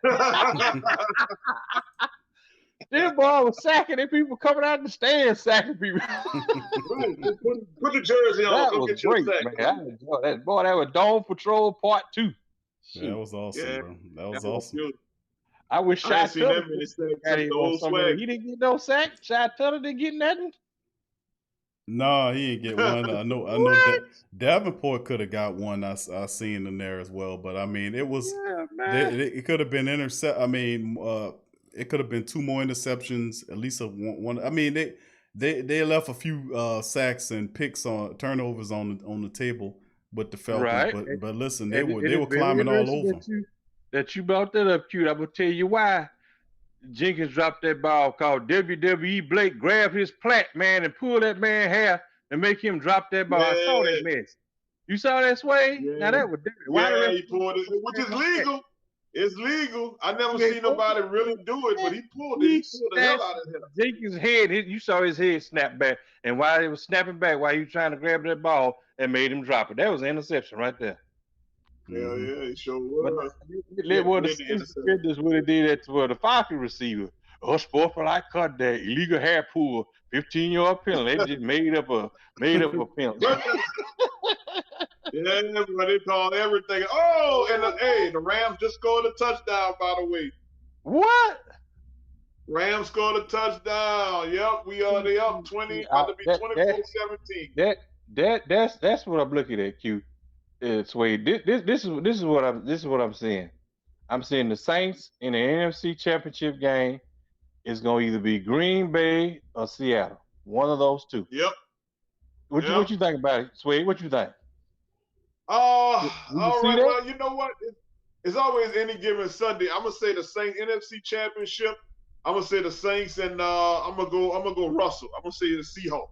And I wanted to be the Seahawks because we owe them back from the Beastquake back in the playoffs. Remember that? Mm-hmm. Right. We were 7-9, and they got in the playoff and beat us. So yeah. But I'd rather have it in the dome, though, Big Sway. I'd rather have it in the dome. You don't want to go up there in all that cold, 2 degrees and light snow now. Wait now. Yeah, that is true. You don't want to go. You don't want to go. We talked about that yesterday, and I did say it doesn't even matter. It doesn't matter because the fans are not there. But you made a point. You don't want to go in Green Bay in the cold, though. Yeah, man. You don't want to play in the cold. So you make a good point. I didn't think about that. Right. The Saints years past wasn't too good out there. 2-degree weather up there in Chicago, Lambeau Field, and Soldier Field, man. The thermal underwear, your polar underwear, and everything. Right, about 50 heaters on the sideline, and man, they look awful out there, bro. Well, yeah, man, that's what I would like to see. And the AFC, KFC, Pittsburgh.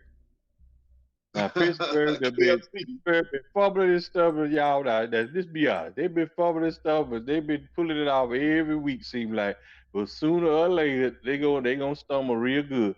Because guess what? TSC supposed to be the hot new team to challenge the Chiefs, but they done fell off. So it's just like I say. You think, like I say, any team look good on paper, y'all, till they go out there on the field and you really see what they're about. Any team look good on paper. Right. Yep. Right. Now, the Steelers, let's see. Who have the Steelers? The Steelers have beaten who? I'm looking for somebody good. The Titans. They beat the Titans and they beat the Ravens, and that would be it. Right. So they really that was the only good team that they. Right. All the other teams were like the Giants, the Broncos, the Texans, the Eagles, the Browns, the Cowboys, the Jaguars, the Bengals. So yeah, the really only teams the Steelers really played were the Titans and the Ravens. Right. And then too, if y'all look at Lamar Jackson, I don't know what they did to him, but he is not playing nowhere near to what he played last year. No, I think he lost. Him out, I think he lost. It sounded like when I was listening to an interview from Lamar Jackson a couple of weeks ago, sounded like he lost. He sounded like he didn't say it, but from what I'm getting from him, it seemed like he lost faith in his offensive coordinator. That's what it sounded like to me. He doesn't like the calls that they're making, and if the offensive coordinator had a brain, he would get with Lamar Jackson and figure out how they can whip this thing. Because if this team, that offense is based totally upon him. They have to, if he doesn't play well, they're more than likely they won't win. You know, he's such a pivotal part of that the team, because Ingram right now is still banged up and they having issues there. But if Lamar doesn't get busy, if he doesn't throw touchdowns or beat you with his feet, they're going to struggle. You know, that's how important he is to Baltimore, and they got to figure it out, man. Right. Yeah, like I say, even back with us, like I say, if you want Taysom Hill to be the quarterback, let it be the quarterback. Stop you. Like I say, when you running the ball with the running back, fullback, it's hard to get the quarterback now, unless you got just a defensive guy who won't take a cheap shot on the quarterback doing a running play. But 9 to my 10, when you're running the ball, the quarterback ain't taking no shots, none whatsoever. But when you keep making him throw the ball like that, like I said, there was another play. Sean Payton had Taysom Hill running the ball. I'm like, why is you doing this, man? And where in the world was Alvin Kamara? Did he get? I don't think he got 50 yards rushing yesterday. He disappeared. I mean, come on now. If he not healthy, didn't say so, because Sean Payton will lie about an injury in a minute. Well, I mean, but that's like Suede said. He said about the part-time thing. He said that Kamara is playing, but he's not. Like this past game with Kamara, I think he had like 40-something yards rushing, but Taysom was the top man. Latavius got going in the game as well. So all of them added a solid contribution to it, but it wasn't over usage. You know what I'm saying? You see Mike Thomas suck up a lot of the catches. He had 9 of them with Taysom Hill. You know what I'm saying? You see you seen Taysom find Latavius, who had a couple of catches that took the ball downfield as well. So he doesn't have a favorite, although it'll be hard for any quarterback who has Mike Thomas as their wide receiver and not look at him. I mean, he makes himself so available. He beats these guys, and a lot of that I seen was single coverage on him because, like I said, Atlanta didn't think that Taysom could make the simple throws. So they would try to stop. They would play up close. They would play and stop Taysom. Will try to stop him from escaping so that his feet would beat him, and they couldn't do it. They couldn't contain him. Obviously, because both his runs that he beat him around the edge, he beat safeties and linebackers, and Deion Jones was tasked with trying to keep a hold on Taysom. And Taysom just ran around Deion Jones like he wasn't standing still. And Jones, one of the fastest linebackers they got. Oh, yeah, but Taysom got some speed for his big self. He got a short, but he got some speed, man. He has some speed, man, definitely. He's strong. You ain't going to just arm tackle him. You got to really wrap him up and hold on. Right. Just hit him, he ain't going to fall from the first lick. No, you got to wrap Taysom up and take him down. Especially, now it's easy to take him down. Like if he's standing in the pocket, you sack him. But if he's a force, when he's moving, when he gets up, because he gets up ahead of steam pretty fast, and he runs and he beat the defensive lineman who was chasing him down at a good angle at him. And then Taysom just got flat and then curved around him, and he was going to the.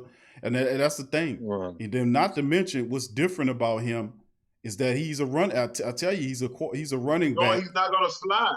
No, he's not a slider. And that's something too. Like that's something he need to do. Q. He going for it. Well, he going like when the touchdown, when he went for the touchdown run, when Sean Payton gave it to him on the dive, he shuffled his feet. He got the snap. He shuffled his feet. He tucked the ball and he ran. He's a runner. He's a quarterback, but he has a running back mentality. Yeah.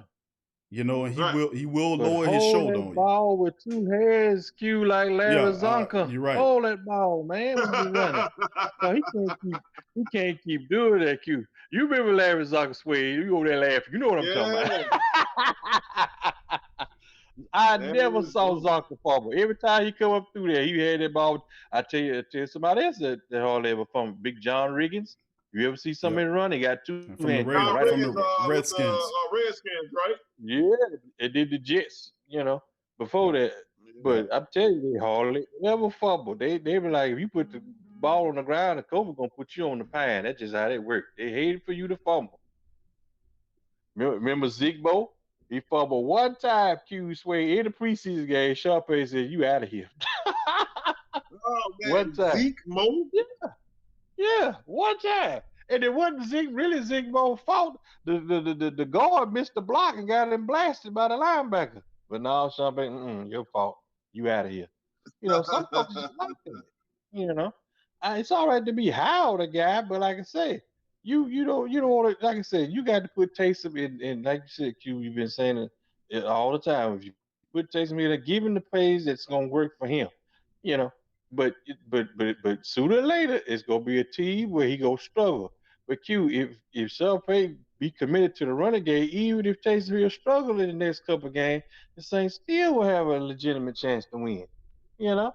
Right. But like you said, you're gonna have to keep running the ball, and the defense gonna have to keep showing up. It's just gonna have to, because if you put Taysom Hill in a position where he's got to win the ball, throwing it, it's gonna be trouble. I'm gonna tell you that right now, because you don't want to do that to him. You know.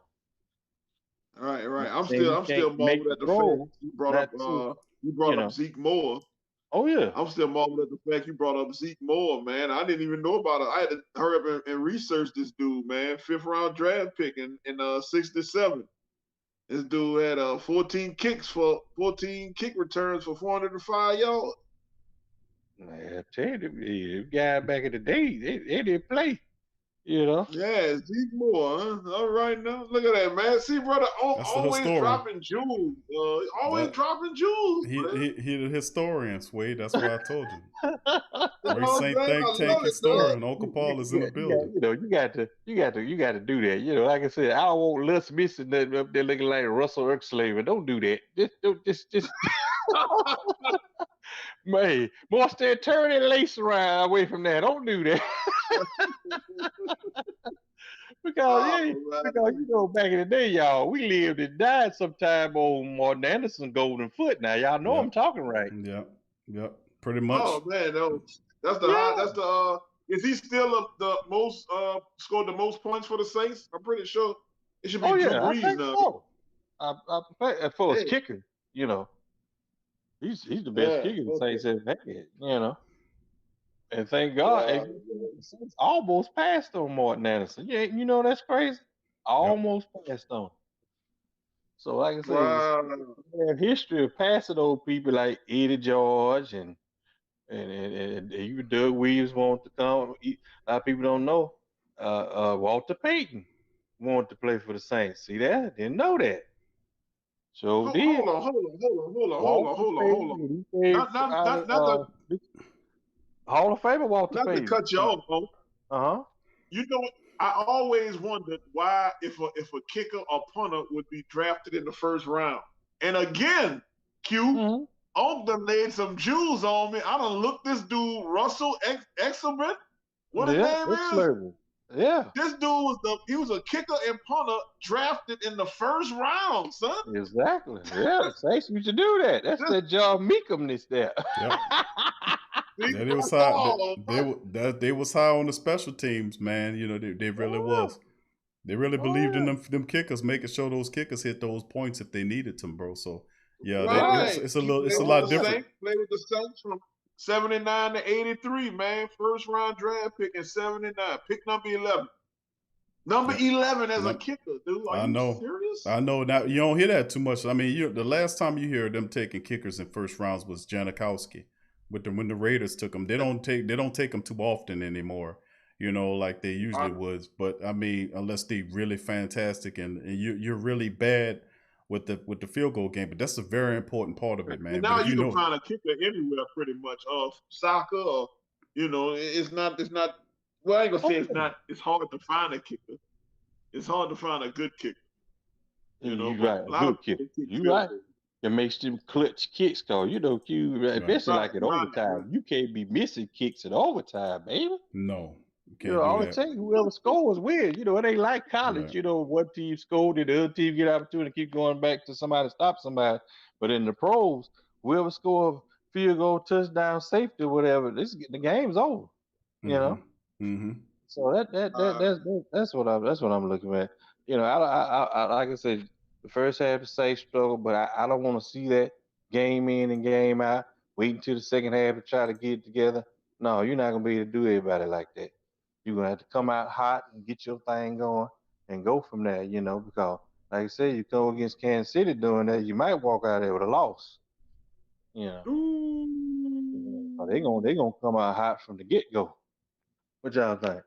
Yeah, Kansas, you got to get the Mahomes boys. And you got to cover up stuff. A thing about when I was looking at the tape again on the Saints win over the Falcons yesterday was the fact that a lot of the sacks the Saints had was coverage sacks. He had nowhere to he had nowhere to go with the ball, and he had to take it and just hold on to it. Matt Ryan didn't run out there and try to scramble yesterday. Right, great. They had gap control too. Got to give the Saints credit for that. That's one of the keys to the game we talked about. The Saints allowed him to escape out of the pocket before in the two contests last year that gave him success. The Saints were able to. Remember, they would be 3rd and 15 or 3rd and long, and Matt Ryan would escape and pick up the right. And he's not, and so they made sure that didn't happen this upcoming game. So the Saints had gap control. They were able to get pressure while sticking and making sure that they knew where he was at. They were flailing away at him, throwing the ball, batting his passes, doing everything. Man, Q. They bopped a couple of them passes up in the air. Woo! Yeah. I'm like, and see, the reason they got them coverage sacks, Q, called them the defensive backs finally kept their eyes on what was going on behind them, instead of just looking at their receiver and looking upfield. You got to turn around. If the ball ain't got there by a certain time, you know something going on behind you. You know? And even Patrick Robinson read one of the receivers down and made tack on Blake there. I said, okay, the secondary, Marcus Williams got an interception. I'm like, okay. To tell you the truth, I think this was Dennis Allen's best defensive coaching of the whole year, bar none. Yeah, this was excellent. I mean, let me tell you something. I mean, this was an excellent performance by the Saints defense. I'll tell you no difference, man. And they put up they did a hell of a job, man. You know, they really did. They did a hell of a job against him. And like I said, the defense, we get to the defensive line, but listen, a lot of the sacks, a lot of those sacks the Saints accumulated was due to the fact that there was coverage sacks. Matt Ryan had Matty Icy Hot had nowhere to go with the football. I mean, if you look at it, they had it all covered up. He couldn't throw the ball. He was right. He couldn't go anywhere, and they got on him. What happened here? You know, it was really awesome. It really was. I mean, but you know what made a difference? Kwan Alexander. You said it's Wade. You brought him up. Alexander's made all the difference. He really had. Yeah, he did. Looking like Sam Mills and Vaughn Johnson out there. He did, man. Like I said, he fit right into the scheme of things, man. And you know what? One thing that's very important that he said he liked or that he loved when he came down here was the locker room presence. He loved the vibe of our locker room and how everybody stuck together and how it was team oriented. Right. I was so glad, you know, Q been hollering by Cam Jordan. Cam Jordan, boy, he would eat. He was stacking them, Q. He was stacking them all day. Listen, I thought he was going to break the shelves. Thomas sack record. You know, Derrick Thomas got 7 sacks in one game. I thought he was going to break the record. He was stacking it, man. Jordan was on it. They were terrific, man. I give him no. Cam had 3. Trey had 2, and so did Onyemata. I mean, it was Cam should have 5. Q, good Lord. I wanted them to get 10, but they, like I said, they left 2 interceptions on there, so it could have been totally ridiculous. And of course, we left points on the field too. We were marching to score on that fumble by Taysom. So but we won't make those mistakes in the second matchup against the Atlanta Falcons. We're gonna come out next time and we're gonna really knock them upside the head and as well moving forward. So I mean, just like we did at the Tampa Bay Buccaneers. The Saints won't have any mental lapses. They won't. They're too on point because Drew is out and that forces everybody to be attentive. The defense is playing well. We get Laddie Daddy back. We're going to get Sheldon Rankins probably back maybe right around the time we get Drew, or perhaps a week or so later. We'll get Sheldon back to help out with the postseason run. But the reality at the end of the day is the Saints is fast and furious and excellent as they've been playing. Let me tell you something, man. This team is no joke. And Taysom adds another dangerous dynamic to the whole fray because they don't know what to do with the Saints. They're going to focus on stopping the run. They're going to do that, but let me tell you something. They don't know what the Saints going to look like. That's good, Q. Hey, you, Big Sway, Q, do y'all think the Saints are peaking at the right time? Oh, yeah. I was feeling that. I think they're getting hot just at the And they right put it time. at the right time. And I actually, yeah, and I don't think that they're even showing their greatest potential at this point. Because remember, Rankins is not there. We still don't have Drew there, and we didn't even have Lottie Daddy there. So I mean, we don't even have our whole. Yeah, we don't even have our whole team in the picture right now, and we're still busting ass. So we're not even at our highest. We're not even at the highest peak right now. This is just a taste of what we can be. That's right. Get Big Roach back and Rankin. But you know what? I wouldn't start Rankins. I would just rotate him in there because, like I said, everything going good. You don't want to put nobody that's gonna throw nothing out of sync. I don't know what Dennis is thinking with that, but no, I wouldn't do that. What y'all think? I'm with you. If it's not broke, don't fix it. Bring them in slowly but surely, and just leave something to the 6-7 games. Right, it's hard to put a guy that's been out all these about 6-7 games and just throw him in there. I mean, come on now. There you go. You're absolutely correct. I will hold on to all of that, man, and just hold it until the playoffs, and you have a whole Papa got a brand new bag. Bam! You ain't know what. And I agree with Q. Rotate here. I know. I tell you what, a lot of people like Drew Brees fan, man. I like what I'm finna say, but I'm gonna say it. If Taysom keep getting better and improving, that to me, that's pushing Drew into retirement at the end of the season. I really believe that. It's on Drew. I think the team gives Drew that decision, if whether or not he wants to come. I think that's what it comes down to. They'll give him the decision. He's earned it. So if Drew feels like he wants to come back and defend the championship, then he'll come back. I most certainly wouldn't say, well, no, we don't keep you. If Taysom Hill is obviously, if he performs like we're expecting him to perform over the next set of 3 or 4 matchups, man, it'll basically solidify him as the head, the guy going into the season. Of course, they're going to be competition for the job.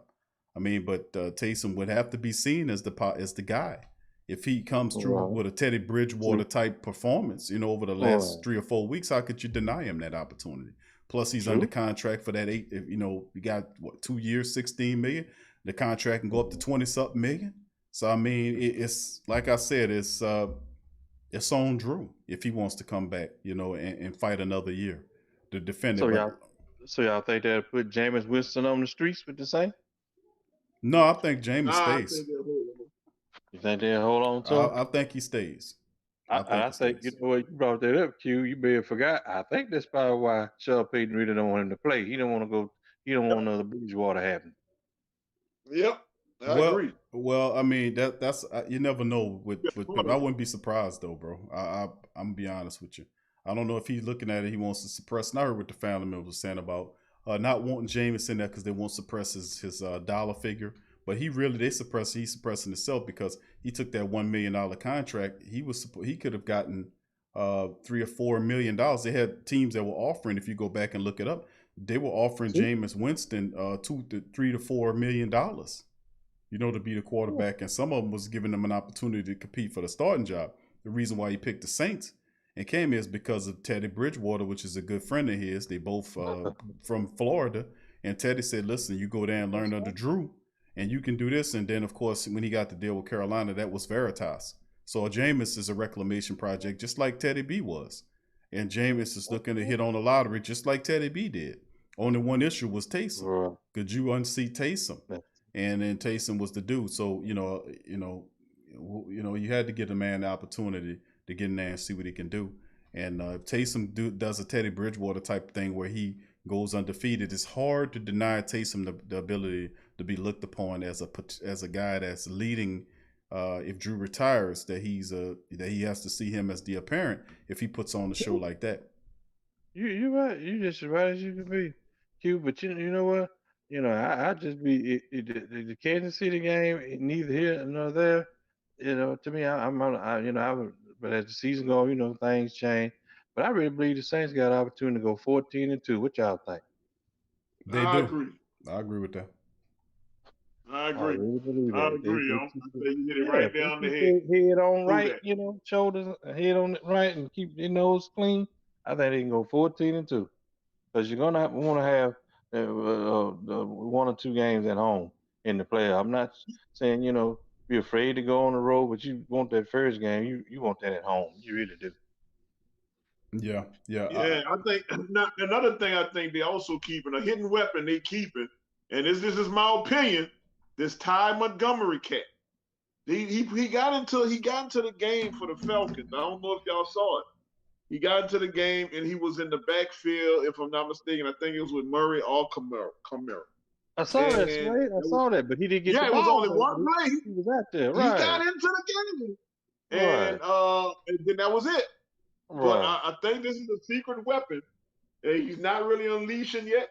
You know what I'm saying? But it's going to be one of those surprise, those wow factors. He's going to come out with the package later. I hope so. And I want to see more Troutman too with Cook Yeah. out there looking like the Mummy Incorporated. I mean, cute like me. I observe it. I watch people. Cook was out there dragging around. He was like one of them cavemen walking around dragging his knuckles and looking out. Like, come on, man. Ain't got no way. I don't think Red Bull could shock him into reality, into life, man. I'm like, come on, man. If he don't have retirement written all over him, I don't know what is. What y'all think? Yeah, I don't know if he retires, but I think he damn sure is. He ain't worth that kind of money. I mean, he's not, and he does a good job of blocking. Don't get me wrong, but he definitely at the back end of his career. And like I said, there's no way Jared's. There's no way he's 100% healthy. I've been saying that about Jared Cook for the last several weeks. He ain't on any injury list. But let me tell you something. That guy is dealing with some injuries. Let me tell you something, because he looks slow and he looks antiquated. It just, he doesn't look healthy to me. And you can see, and I'm telling you, he's suffering from that groin issue he has. But Jared Cook has issues. They're not laying it out because he used to look a lot more energetic than that. And he did. That pass interference push that you seen right there, Sway, when he pushed the guys, there was no need for him to even do that. There was no reason for him to do that. That's right, man. But he didn't get up like he was mad or angry, and then just like, whatever. I'm like, man, you got to get more fired. What do you think? This the NFL, baby. You got fans in the stand. Don't you want to impress somebody? Come on, man. Right. Yeah. Mummy Incorporated. I'm glad. I'm excited about it. But like I said, they're gonna have to do that duel. I can't. Like I said, you don't want Drew to come back in there taking no licks. He'll keep doing his thing. I'm really surprised. I didn't think he was gonna play that well, but I'm really surprised. And like I said, I don't want Sean Payton to kick back and and think he didn't accomplish. You won nothing yet till you win the Super Bowl. Keep on coaching like you coaching. Now that was better. Don't go back to your old ways. Being pass happy. We don't want that.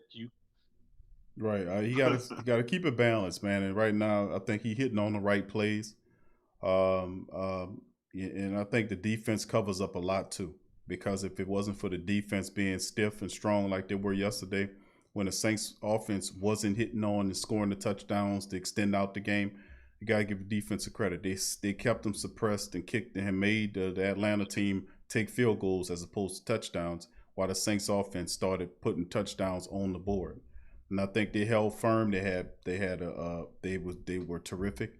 And the special teams and defense will continue to help while the offense gets along with Taysom. So I think it ultimately it would hit. But Brother Paul, I'm gonna give you the last comment. We got Saint not last Saint. We got the Iceman. Iceman is behind you, bro. So I just want to say I'm just hoping Sean Payton, like I say, stick with what he's doing. Don't like I say, he gets too cute at times, and that's not good. And as we're going forward, he don't need to keep doing that. Like you said, Q, you have a fumble or interceptions. Sometimes these big games come down to one crucial turnover, can make you or break you. So I'm just hoping he keep, or like I say, if your offense got the ball, guess what? The other team's offense on the sideline. You can't score if you don't have the ball. That's right. You got to take it away from them unless you get a pick and run it back. Saints we gotta keep doing what we're doing, keep sacking, keep getting the turnovers. When the interceptions hit us in the hand, we gotta hold on to them. Those are momentum killers, and for the opposing team, and momentum builders for us. So thank you, Brother Paul, the historian, dropping knowledge. Thank you as always, bro. Appreciate you joining the show. Thank you for that knowledge, on. Oh yes, way we want to keep knocking them out like TG and Y. Now, what you say? All right, now who that? Who that, Brother Paul? Who that?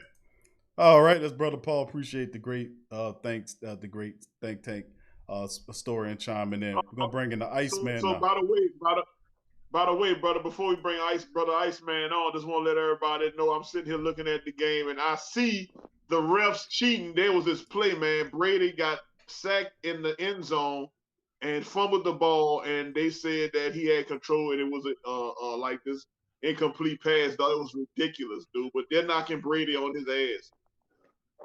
Yeah, I seen that play, and see that's what I don't like that they cheat in front of you like they something, and I seen that play, and Jerome Booger needs to get the boogers out his eyes. And he's just a brainless pawn anyway. That's how the referees are. They got the earpieces in their ears, and the calls are being made off the field. You better believe that. They was lying about that for a long time. It's an all black referees, which is awesome. But see, yeah, but that's what I'm saying. Yeah, that color don't have nothing to do. If you're a dirty dog, you're a dirty dog. It don't make no color. And like I was saying a long time ago, like my grandma always used to say, God bless her soul. She would say that the devil is an equal opportunity employer. You know what I'm saying? That's right. And that's the cold part about it. And I had to think. She always should say that to me. And I would, and it wasn't until I got much older that I started understanding that it don't make if you decide to serve the devil, he don't care what color you are. No matter what color, no matter what gender. Right. He don't care what he don't care. If you're willing to serve him, he'll take you. He's the most non-racist piece of garbage you ever could possibly imagine. But he's like my grandma says, he's the equal opportunity employer. So you got scumbag referees. It don't matter what color they are. They calling it the same way. They scum. Anyway, we're gonna bring the Iceman on there. Iceman, come on in here, bro. Welcome to the show. Finger roll, baby. Finger roll. Yes, sir. Who that, family? How y'all doing? Doing good, Iceman, bro. How you doing tonight? Man. Welcome to the show. Can you hear me? I can hear you loud and clear, my brother. Yes, sir. Hey, man, first of all, I want to say, y'all know, man, I'm out here in Atlanta, man. So I'm in enemy territory right now. But I just wanted to say, man, who that? We stomped the Falcons. My coworkers gave it to me all week, man. They gave it to me all week. They ain't let me rest. I had to deal with them making. Yeah, I gave it to them, man. I mean, I let them know that their quarterback stunk up the joint. The offensive line stunk. The organization. What's the dude? Arthur Blank needs to go be a manager at Home Depot again. He needs to get, what I'm saying, all the managers together, let them play quarterback. I mean, they was giving me all type of nonsense. They was talking about Drew Brees need a oxygen tank and all of this type of nonsense. Yeah, bro, they was doing all type of stuff, man. But yeah, I had to use Q word. You know what I'm saying? I made sure I called their organization a joke. You know what I'm saying? So yeah, man, I've enjoyed laughing at their expense. Let's just say it like that. Man, I got some key points that I was writing down while everybody was talking, man. And it really don't have. I really like as far as that game goes. I mean, this is what we expected. If we're just gonna keep it 100, this is what we expected. Atlanta's really not that. I know that they're a division rival, and I know that rivalry games could go either way. But how they playing this year, they really, this game was really how it was supposed to be. They were supposed to get dominated, and that's what happened. I wasn't really worried about this game because, like I told you before, the Falcons are a joke. They're a joke. Like Matt Ryan, Julio Jones, Todd Gurley, they're jokes. You know what I'm saying? So that's all I have to say. I don't even like go back and forth with these Falcon fans because they're jokes. They was ahead of the curve before COVID. They was putting sound systems all in their dome before we had keep the other fans out of there. They was ahead of the curve. So hey, a joke organization. But a couple things that I was thinking about was everyone's talking. First thing is, what the hell happened to Davenport? The defense played great. Everybody was on fire, in my opinion. But I didn't really see a lot from Davenport. Not really, you know what I'm saying? I'll leave it up to y'all to let me know why that is. You know, is he ailing an injury, sort of like how Jared Cook is? Is he, you know what I'm saying? Like, what does he You got can going answer on? that better right there. You know, what is I don't think he ailing from injuries, bro. I think what's going on with Davenport is the Saints just riding a hot hand. I mean, that's Yeah. what's going on. Trey Hendrickson is hot right now. You know, Yeah, and he you is. got to give him the summation of the reps. He's a starter. He earned that position while Davenport Mm-hmm. was hurt. So I mean, if Trey got that feeling, he got that bob. You know, it's like that old Last Dragon movie with Bruce Leroy and all of them. You know, Leroy Got the glow. he got that glow. He got the glow. He The got the glow. feeling show when you got the glow. He got All that right. glow.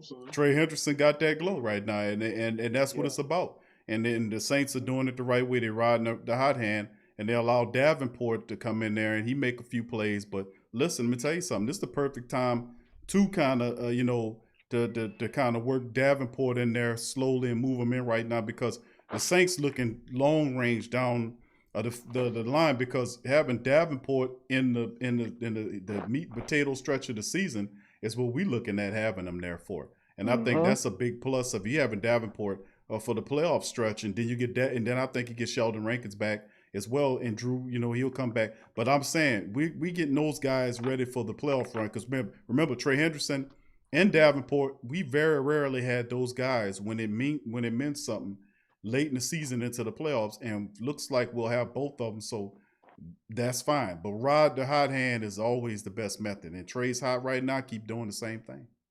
Okay. Okay. And the next thing I wanted to say was about Taysom Hill, man. Can y'all still hear me? Yeah, I can Yeah, hear I you, bro. still got Okay. All right. Cool. Yeah, Taysom Hill, man. This dude exceeded my expectations, man.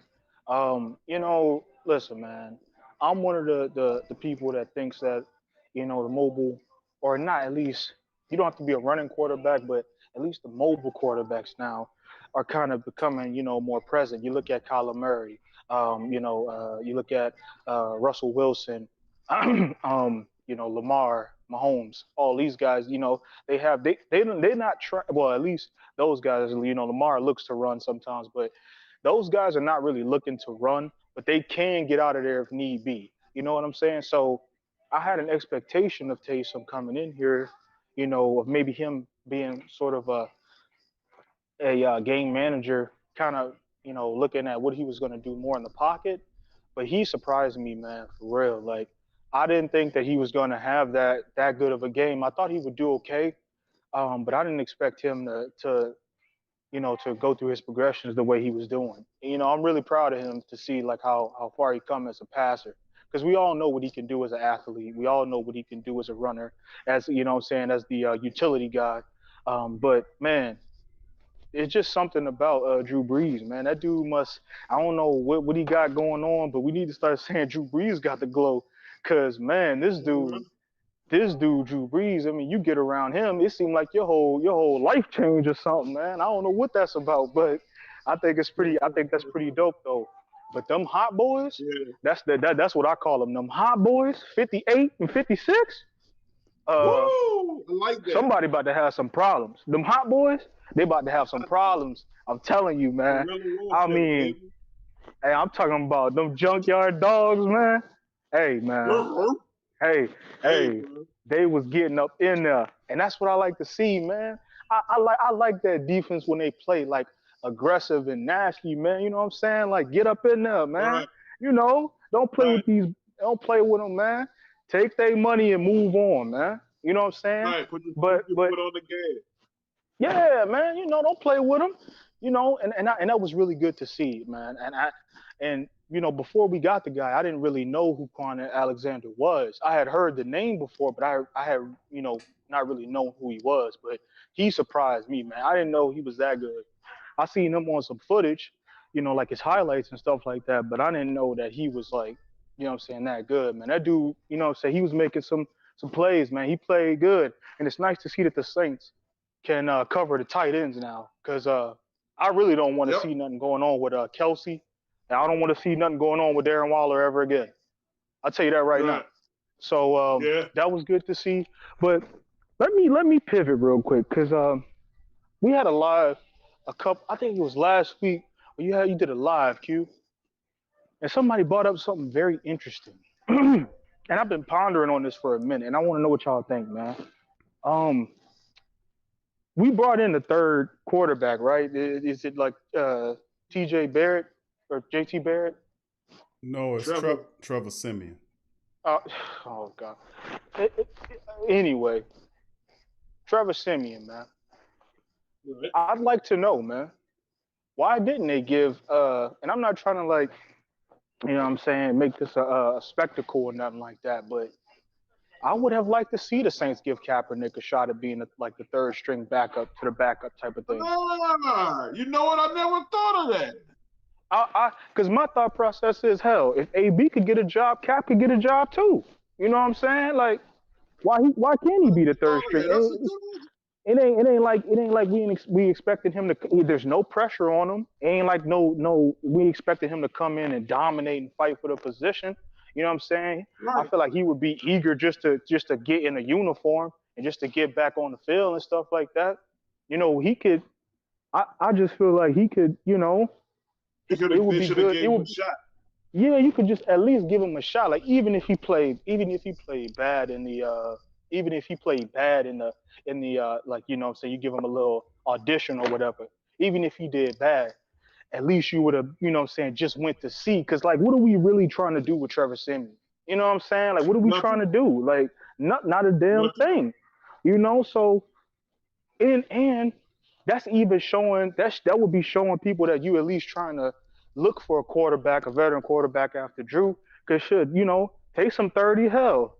He ain't that younger than Cap. You know what I'm saying? So they both like in their 30s and stuff. So I thought it would have been kind of a good look for the Saints to give him a little look and stuff like that. You know what I'm saying? And then, you know, in Cap, by him being such a big figure, especially in like the community and stuff like that, you know what I'm saying? I think that would have been a real good look. But I want to know, like, why y'all think they didn't give him a shot? Like, nobody called him or nothing. Like, you want to know what I think? You want to know what I think? We just finished talking earlier about how much people hate the Saints now, how much the ref and the league hate the Saints right now. Imagine if we were to pick up Kaepernick, how much they would hate us then. You know what I'm saying? So that may have kind of played a part of it. That may have played a little part. What you say, Q? I mean, it would have been interesting to have Cap on the team. That experience, man, that fastball that he throws, he hadn't played in a while. He's definitely a better, even though he hadn't played in a while, he's still better than Siemian. But I don't know if they was even looking in that direction. You know, I was saying J.T. Barrett because of his familiarity with the Saints system. They went with Trevor Siemian and signed him off a guy practice squad just to have him. And I think Sean Payton likes Trevor Siemian because he's a fan of these shorter quarterbacks. The Drew Brees template is what it is. Think about the quarterbacks that he goes, you know, besides the Teddy Bridgewater's, obviously had a chance to land Teddy. But the Sean Payton style of guys, you know, the Trevor Siemians, the smaller compact quarterbacks that he has some scrambling ability. He plays well in spots. He's not a long-term option. He's a career backup, but he can win games for you if in moments. You know, he's not a long-term option. Like he can win some ball games in the right atmosphere. So he's not he's not a stupid garbage whack quarterback. He's a guy that has potential, and I think he wasn't a bad reach for Sean Payton. Even though I would have wanted J.T. Barrett, but Siemian is not a bad quarterback. Most certainly, he's not more talented than Kaepernick and more accomplished than Kaepernick, in my opinion. But Trevor Siemian is still not a bad quarterback to have. Compact guy that can light it up for you in short stretches. Mm-hmm. I mean, I understand what you're saying. I just think that, man, you get Cap in here, man. You get Cap in here, man. You talk about, man, they would. I mean, I mean, why do we care? Why do we care what the NFL thinks? You know what I'm saying? I don't care about if they hate us. They gonna hate us regardless. So why not pick up the better? I just thought that it would have been like a nice little. It would have. You know what I'm saying? Would be. You're right. You're absolutely right, man. But I just don't think they was looking in that direction. I mean, not all these teams, all the teams in the league right now that's dealing with quarterback issues. None of these teams are turning and looking at Kaepernick. And it's almost similar to like what you've seen in the NBA with Mark Jackson, who helped set the foundation of winning in Golden State before Steve Kerr took the team over. But Mark Jackson is strong in his beliefs and his religious beliefs, and he won't sell those or compromise those from anything, and that's commendable. Well, unfortunately, in certain clubs, for a person that has that mentality, they're not going to be allowed to go very far. So right. I mean, it's even though it's hidden behind the veneer of we are cool whatever you're doing.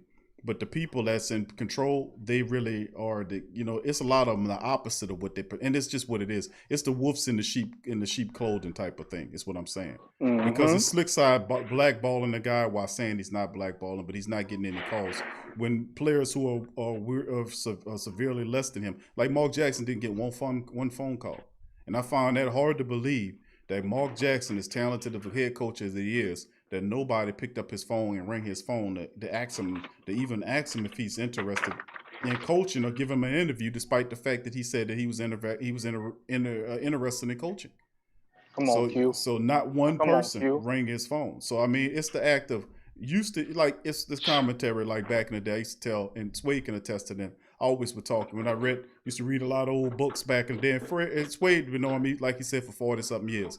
So if I'm having a conversation and I'm reading something and I'm telling Swade about something like back in the day, like the underground government or something like that. Well, they used to ridicule us and make fun of us when we said that. Now they call them the deep state now.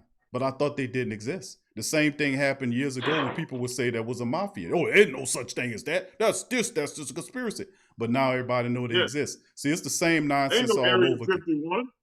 Ain't no Area 51. Now they're saying that, oh yeah, it is. It's actually an area over there, but it's not what goes on, what you said is going on. But you told me it didn't exist. So what I'm saying is it's always a veneer of lies because you're seeking answers from people that lie all the time. They don't even call it lie. They had a lifestyle of lying and deception. They call it deception, and they created a whole fantasy land mentality around the thought process and make it seem like it's something that is honorable to do it and what have you. No, it's not. It's not. It's absolutely not. It's not. They're practicing deception or what they call misdirection or what they call misinformation. So what you're saying is that they are presenting like, they're welcoming him back to the league when in all actuality, he's still being blackballed. He being blackballed. Same with Mark Jackson. It's what it is. How are you not getting any calls? You say, well, Q, there was articles out there saying that people offered him jobs, he just didn't want the money. Well, that's understandable, but nobody's gonna work for something that they feel is below them. They're not gonna take a job paying them less than what they feel that they were. I mean, it's just what it is. Antonio Brown gets a call. Dez Bryant gets a call. He can screw up as much as he want. He can screw up as much. He can screw up as much as you want because what Antonio Brown is doing is not. He ain't doing nothing groundbreaking or ground shaking. He's not doing anything. He's not. What this guy did was something. He challenged the whole system, and the same thing happened to what Mahmoud Abdul-Rauf did or Chris Jackson from LSU did back in the day when he sat down, said he wasn't gonna do it, and then they threw him in. But see, listen, and the thing is, a lot of people see that as an insult, and I get you on that because listen, we got people we have family members that was in the Navy, in the Army, and in the military all over the place. But let me tell you what they fought for. Just like my grandfather who was in the Army, and then he was a Negro League umpire. What he fought for, he used to tell me this was he fought for people to have the right to feel and do as they feel they needed to do. They have the option.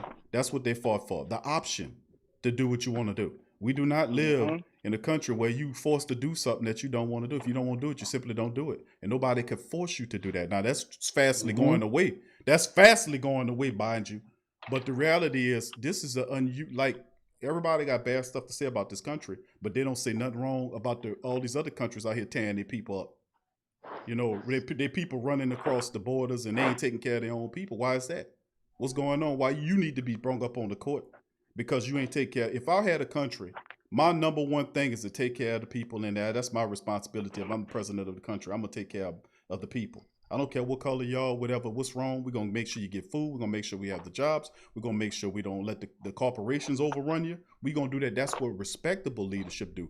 Irrespectable leadership lie to you and say they do it and then give all the benefits to the companies. That's what they do.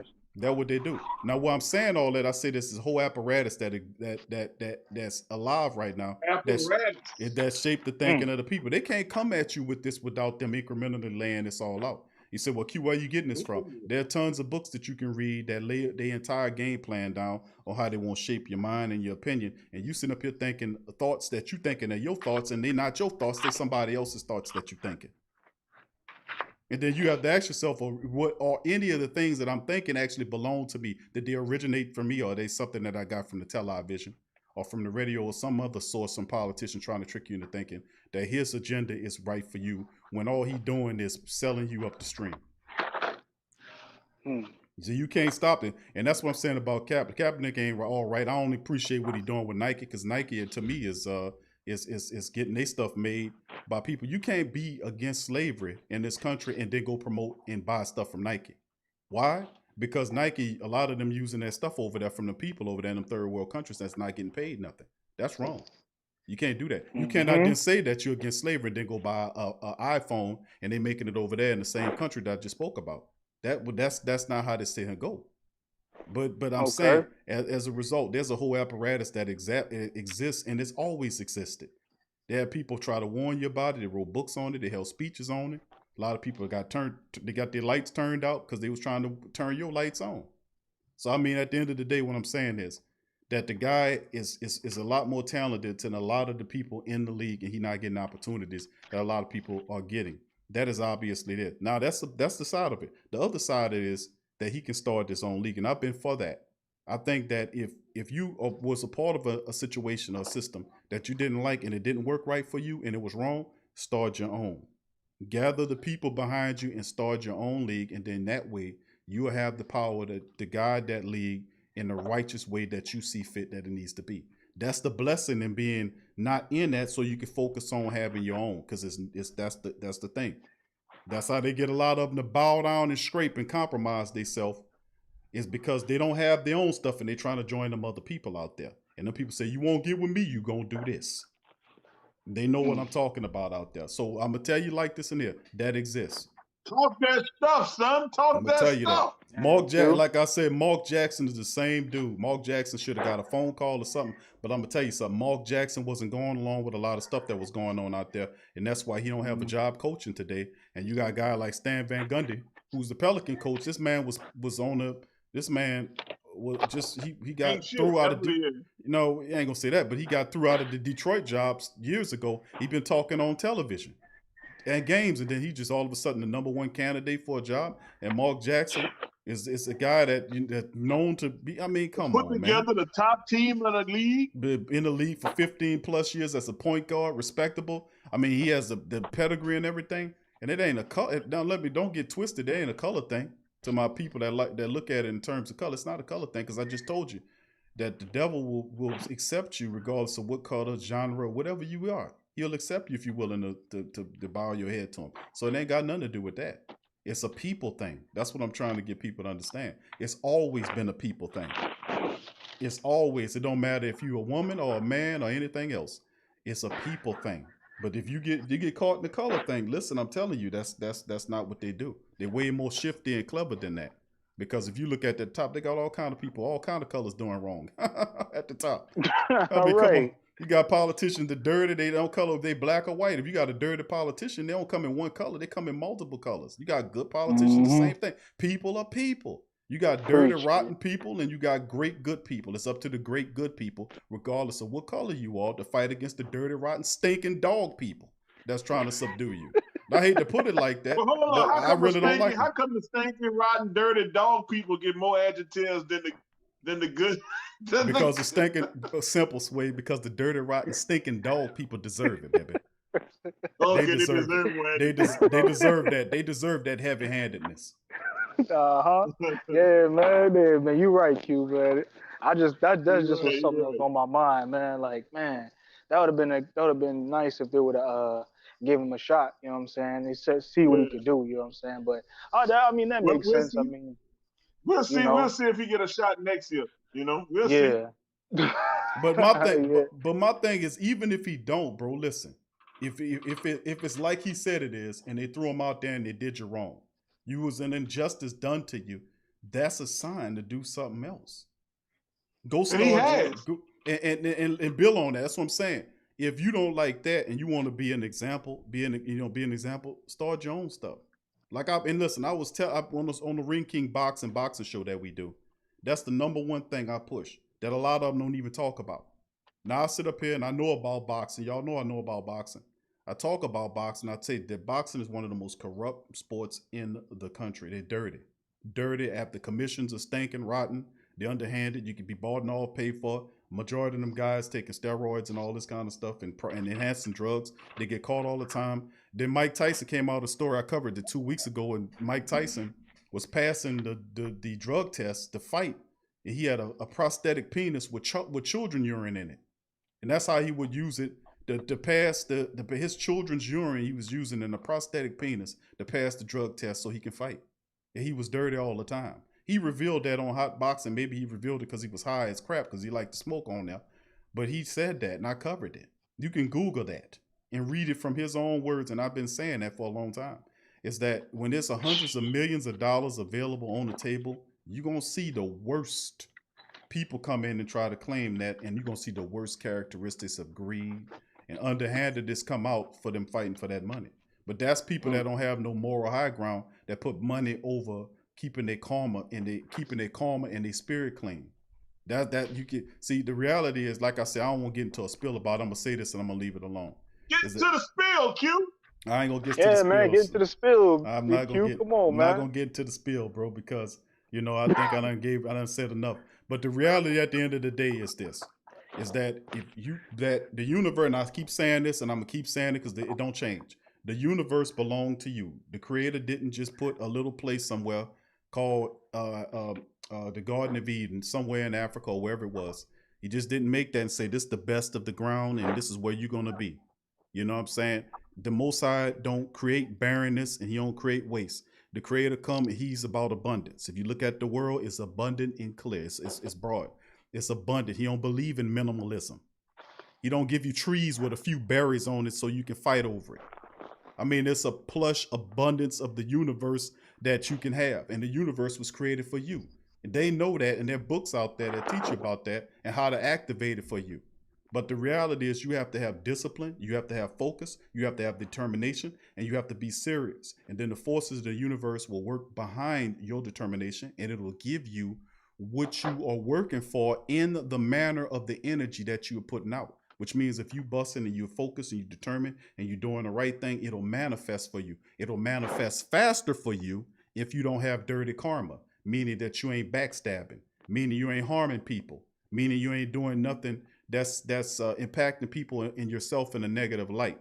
If you have clean karma, things will manifest for you faster because in this realm, in this reality, the universe is also a mirror that whatever you give it, it gives you back. It don't give you the opposite, it gives you the same. So if you're putting out negative energy into the universe, you will get in negative energy back. If you're putting out positive energy, you'll get that back. It's the boomerang effect, but you're giving what you give is what you get. That's what the old people would tell you. What you give is what you get, and that is what you get.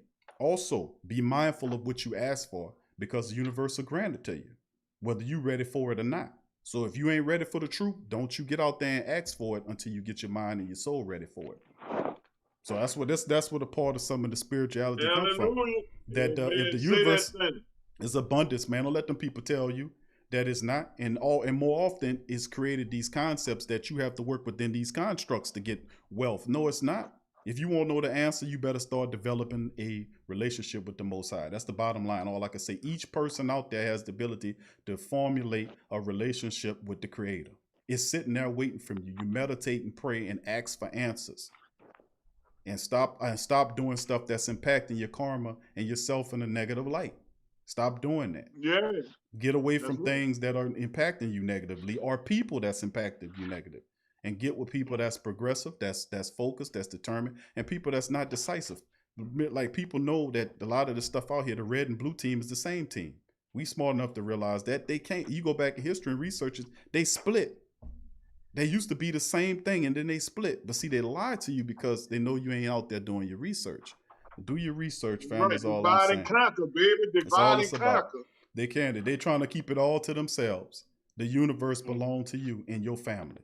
The abundance what the Most High gave to you out there, you can have it. I don't care who you are, what faith you come from. I'm talking at you, and I'm telling you what time it is. You can have, and I want the best for each and every one of you out there. I want you to have the very best of your life. I don't want you to be upset. I don't want you to be sick. I don't want to have your families at odds because this guy got in the office and this other guy didn't.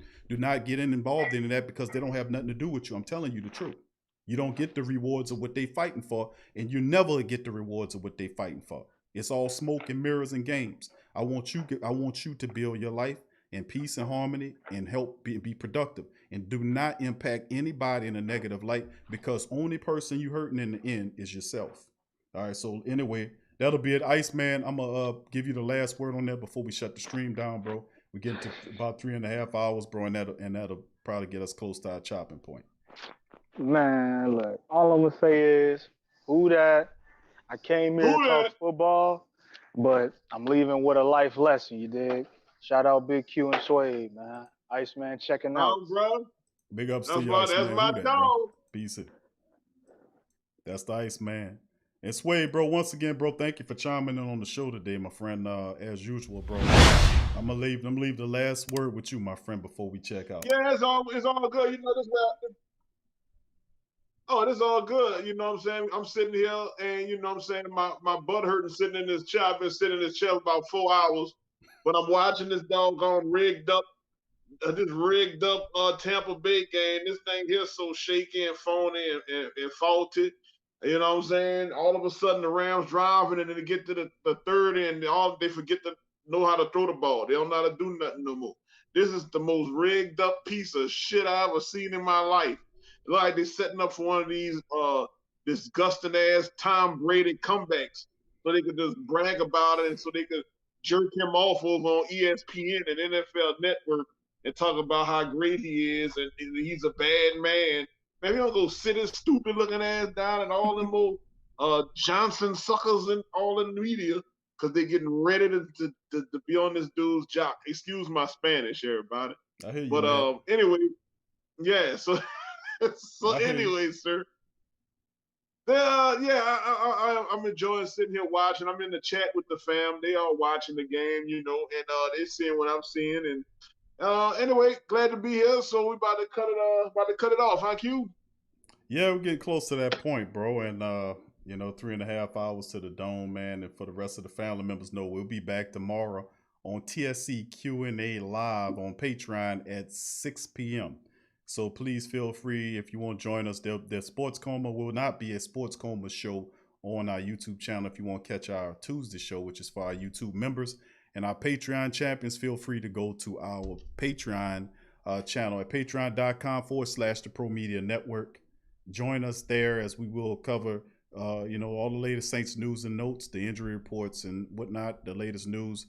We'll cover our skit called The Haters, when we'll go over the haters and what they're saying about the Saints as I smash them up, and then we'll open up the show, the chat as well. We always have a good time on TSC Q&A live.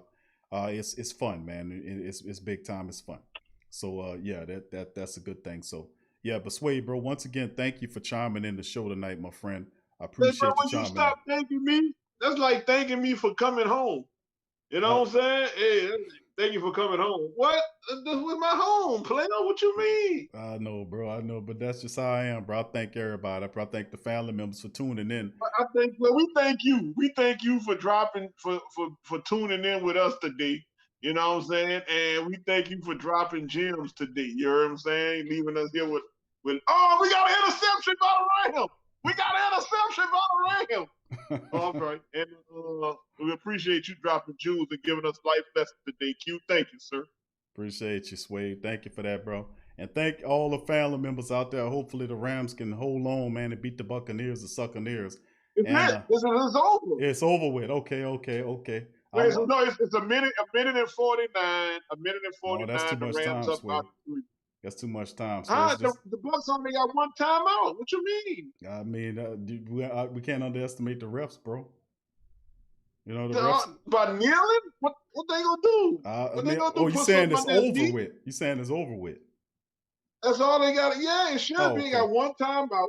Okay. It's 1:49 left in the game, and yeah, it's first down. Okay, I got you. I ain't got it on, bro. I just got I'm looking at the statistics on up right here on my second screen.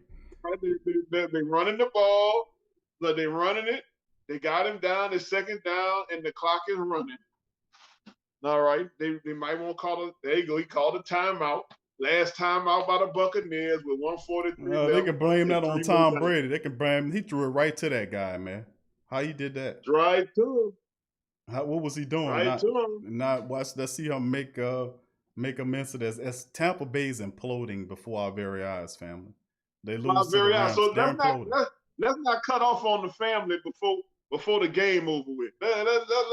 Let's celebrate this with the family, brother.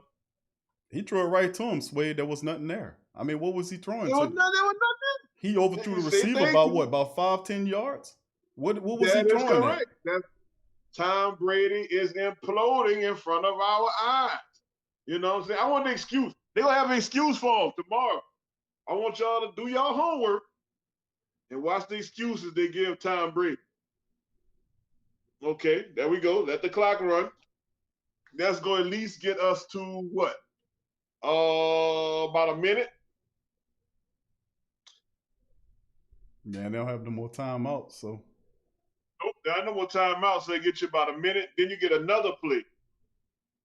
That's over with, Swade. We'll get you. It's over with, right? It's pretty much done. Like that boy, look, 216, 2 touchdowns, 48 attempts. 48 attempts, Tom Brady. God damn. That's crazy. And only 26 completions.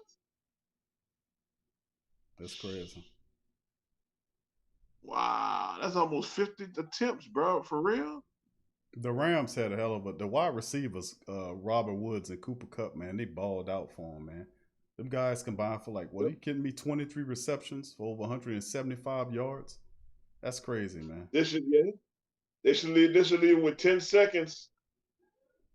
10 seconds left. Look, he don't even believe it. He mad. Him mad. They got a bye week next week, don't they? Tampa, I think so. I don't know. I'm gonna have to look that up.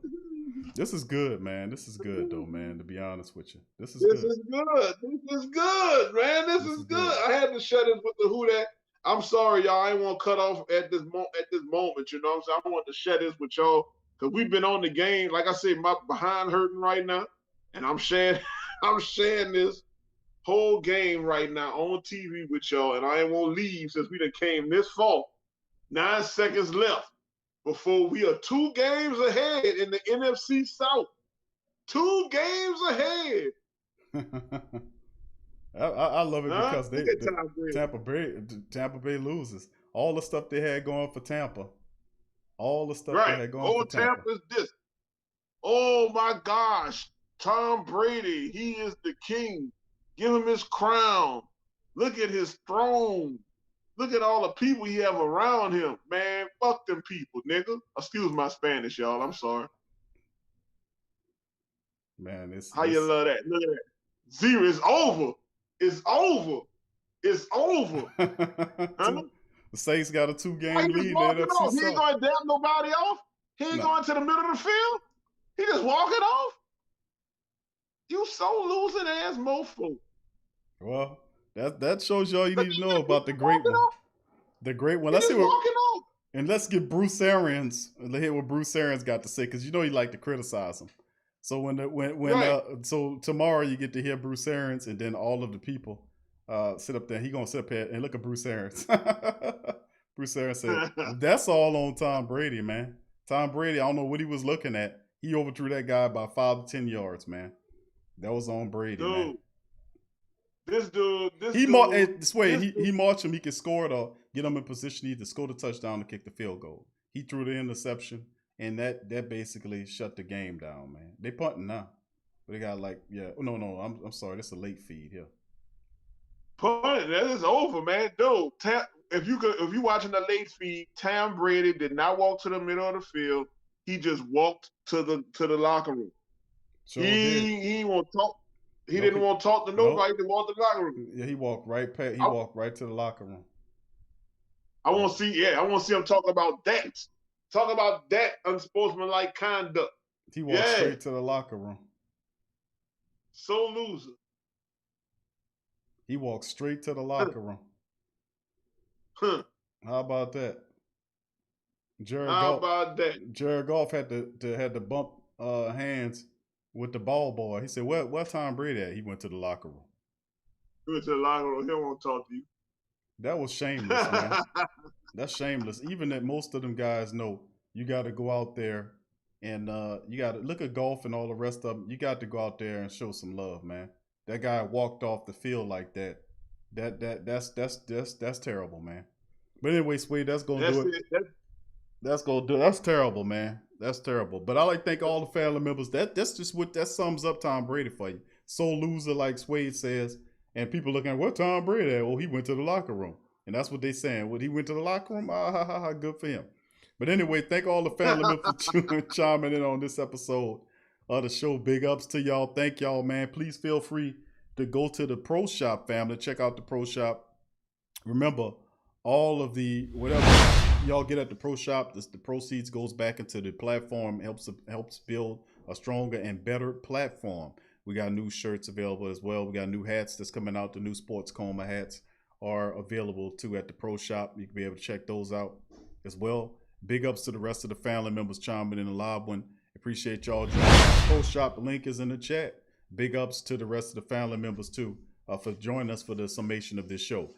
Check out Pro Radio, Spreaker.com/Sports Coma for all the latest audio feeds of the Sports Coma, Pelican Post Game Report, Ring King, Boxing World, and Tough Tiger Talk are all available on Pro Radio.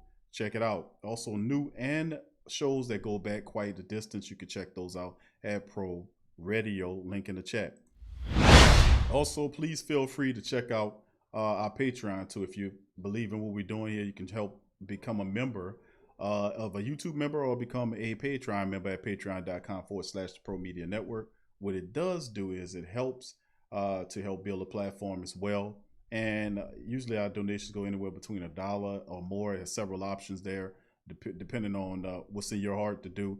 But once you sign up with a Patreon, you get access to the TSC Q&A live show we do Tuesday at 6 p.m. As well. Every Tuesday, we also have the On Q with Big Q sports show. We talk about, well, it's not a sports show, it's the real life show.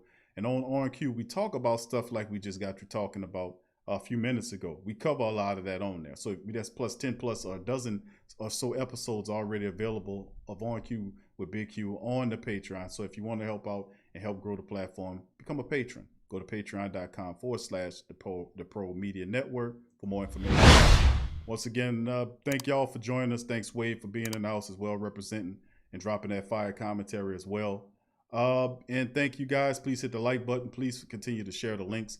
And I shall see most of you guys on our TSC Q&A live show tomorrow for our Pelican post-game report for our Pelican family members. The Pelican post-game report is going to hit you with a new update tonight as several new members have joined to the Pelicans. We have a Pelican post-game report flash update coming up tonight as well. And Ring Kings Boxing is dropping Wednesday as well. So big ups to the rest of the family members. Thanking y'all for joining us on this show, and I'll holler at y'all later. Peace, who dat, and I'm out. Yeah. Well, all right. Like you always say, welcome, welcome, welcome. #1 sports talking D. We ain't like the Falcons, we won't blow the lead. Look, all we talk is who that, who got cut and who back. Rookies in the vets, players you should look at. It's the Sports Coma, you don't wanna miss it. Got the pre-game, party, post-game statistics. Get a visit from Sway, maybe DC or 5. It's the hottest thing smoking. Make sure you subscribe. Interviews inside the Saints locker room high. Talk to Drew, Jordan, Zach, Peyton, New Orleans, Who Dat Nation. Best believe when I say we bleed gold and black. Ain't a miracle or robbery could ever hold us back. No, Beastquake, Bounty Gate, let the truth be told.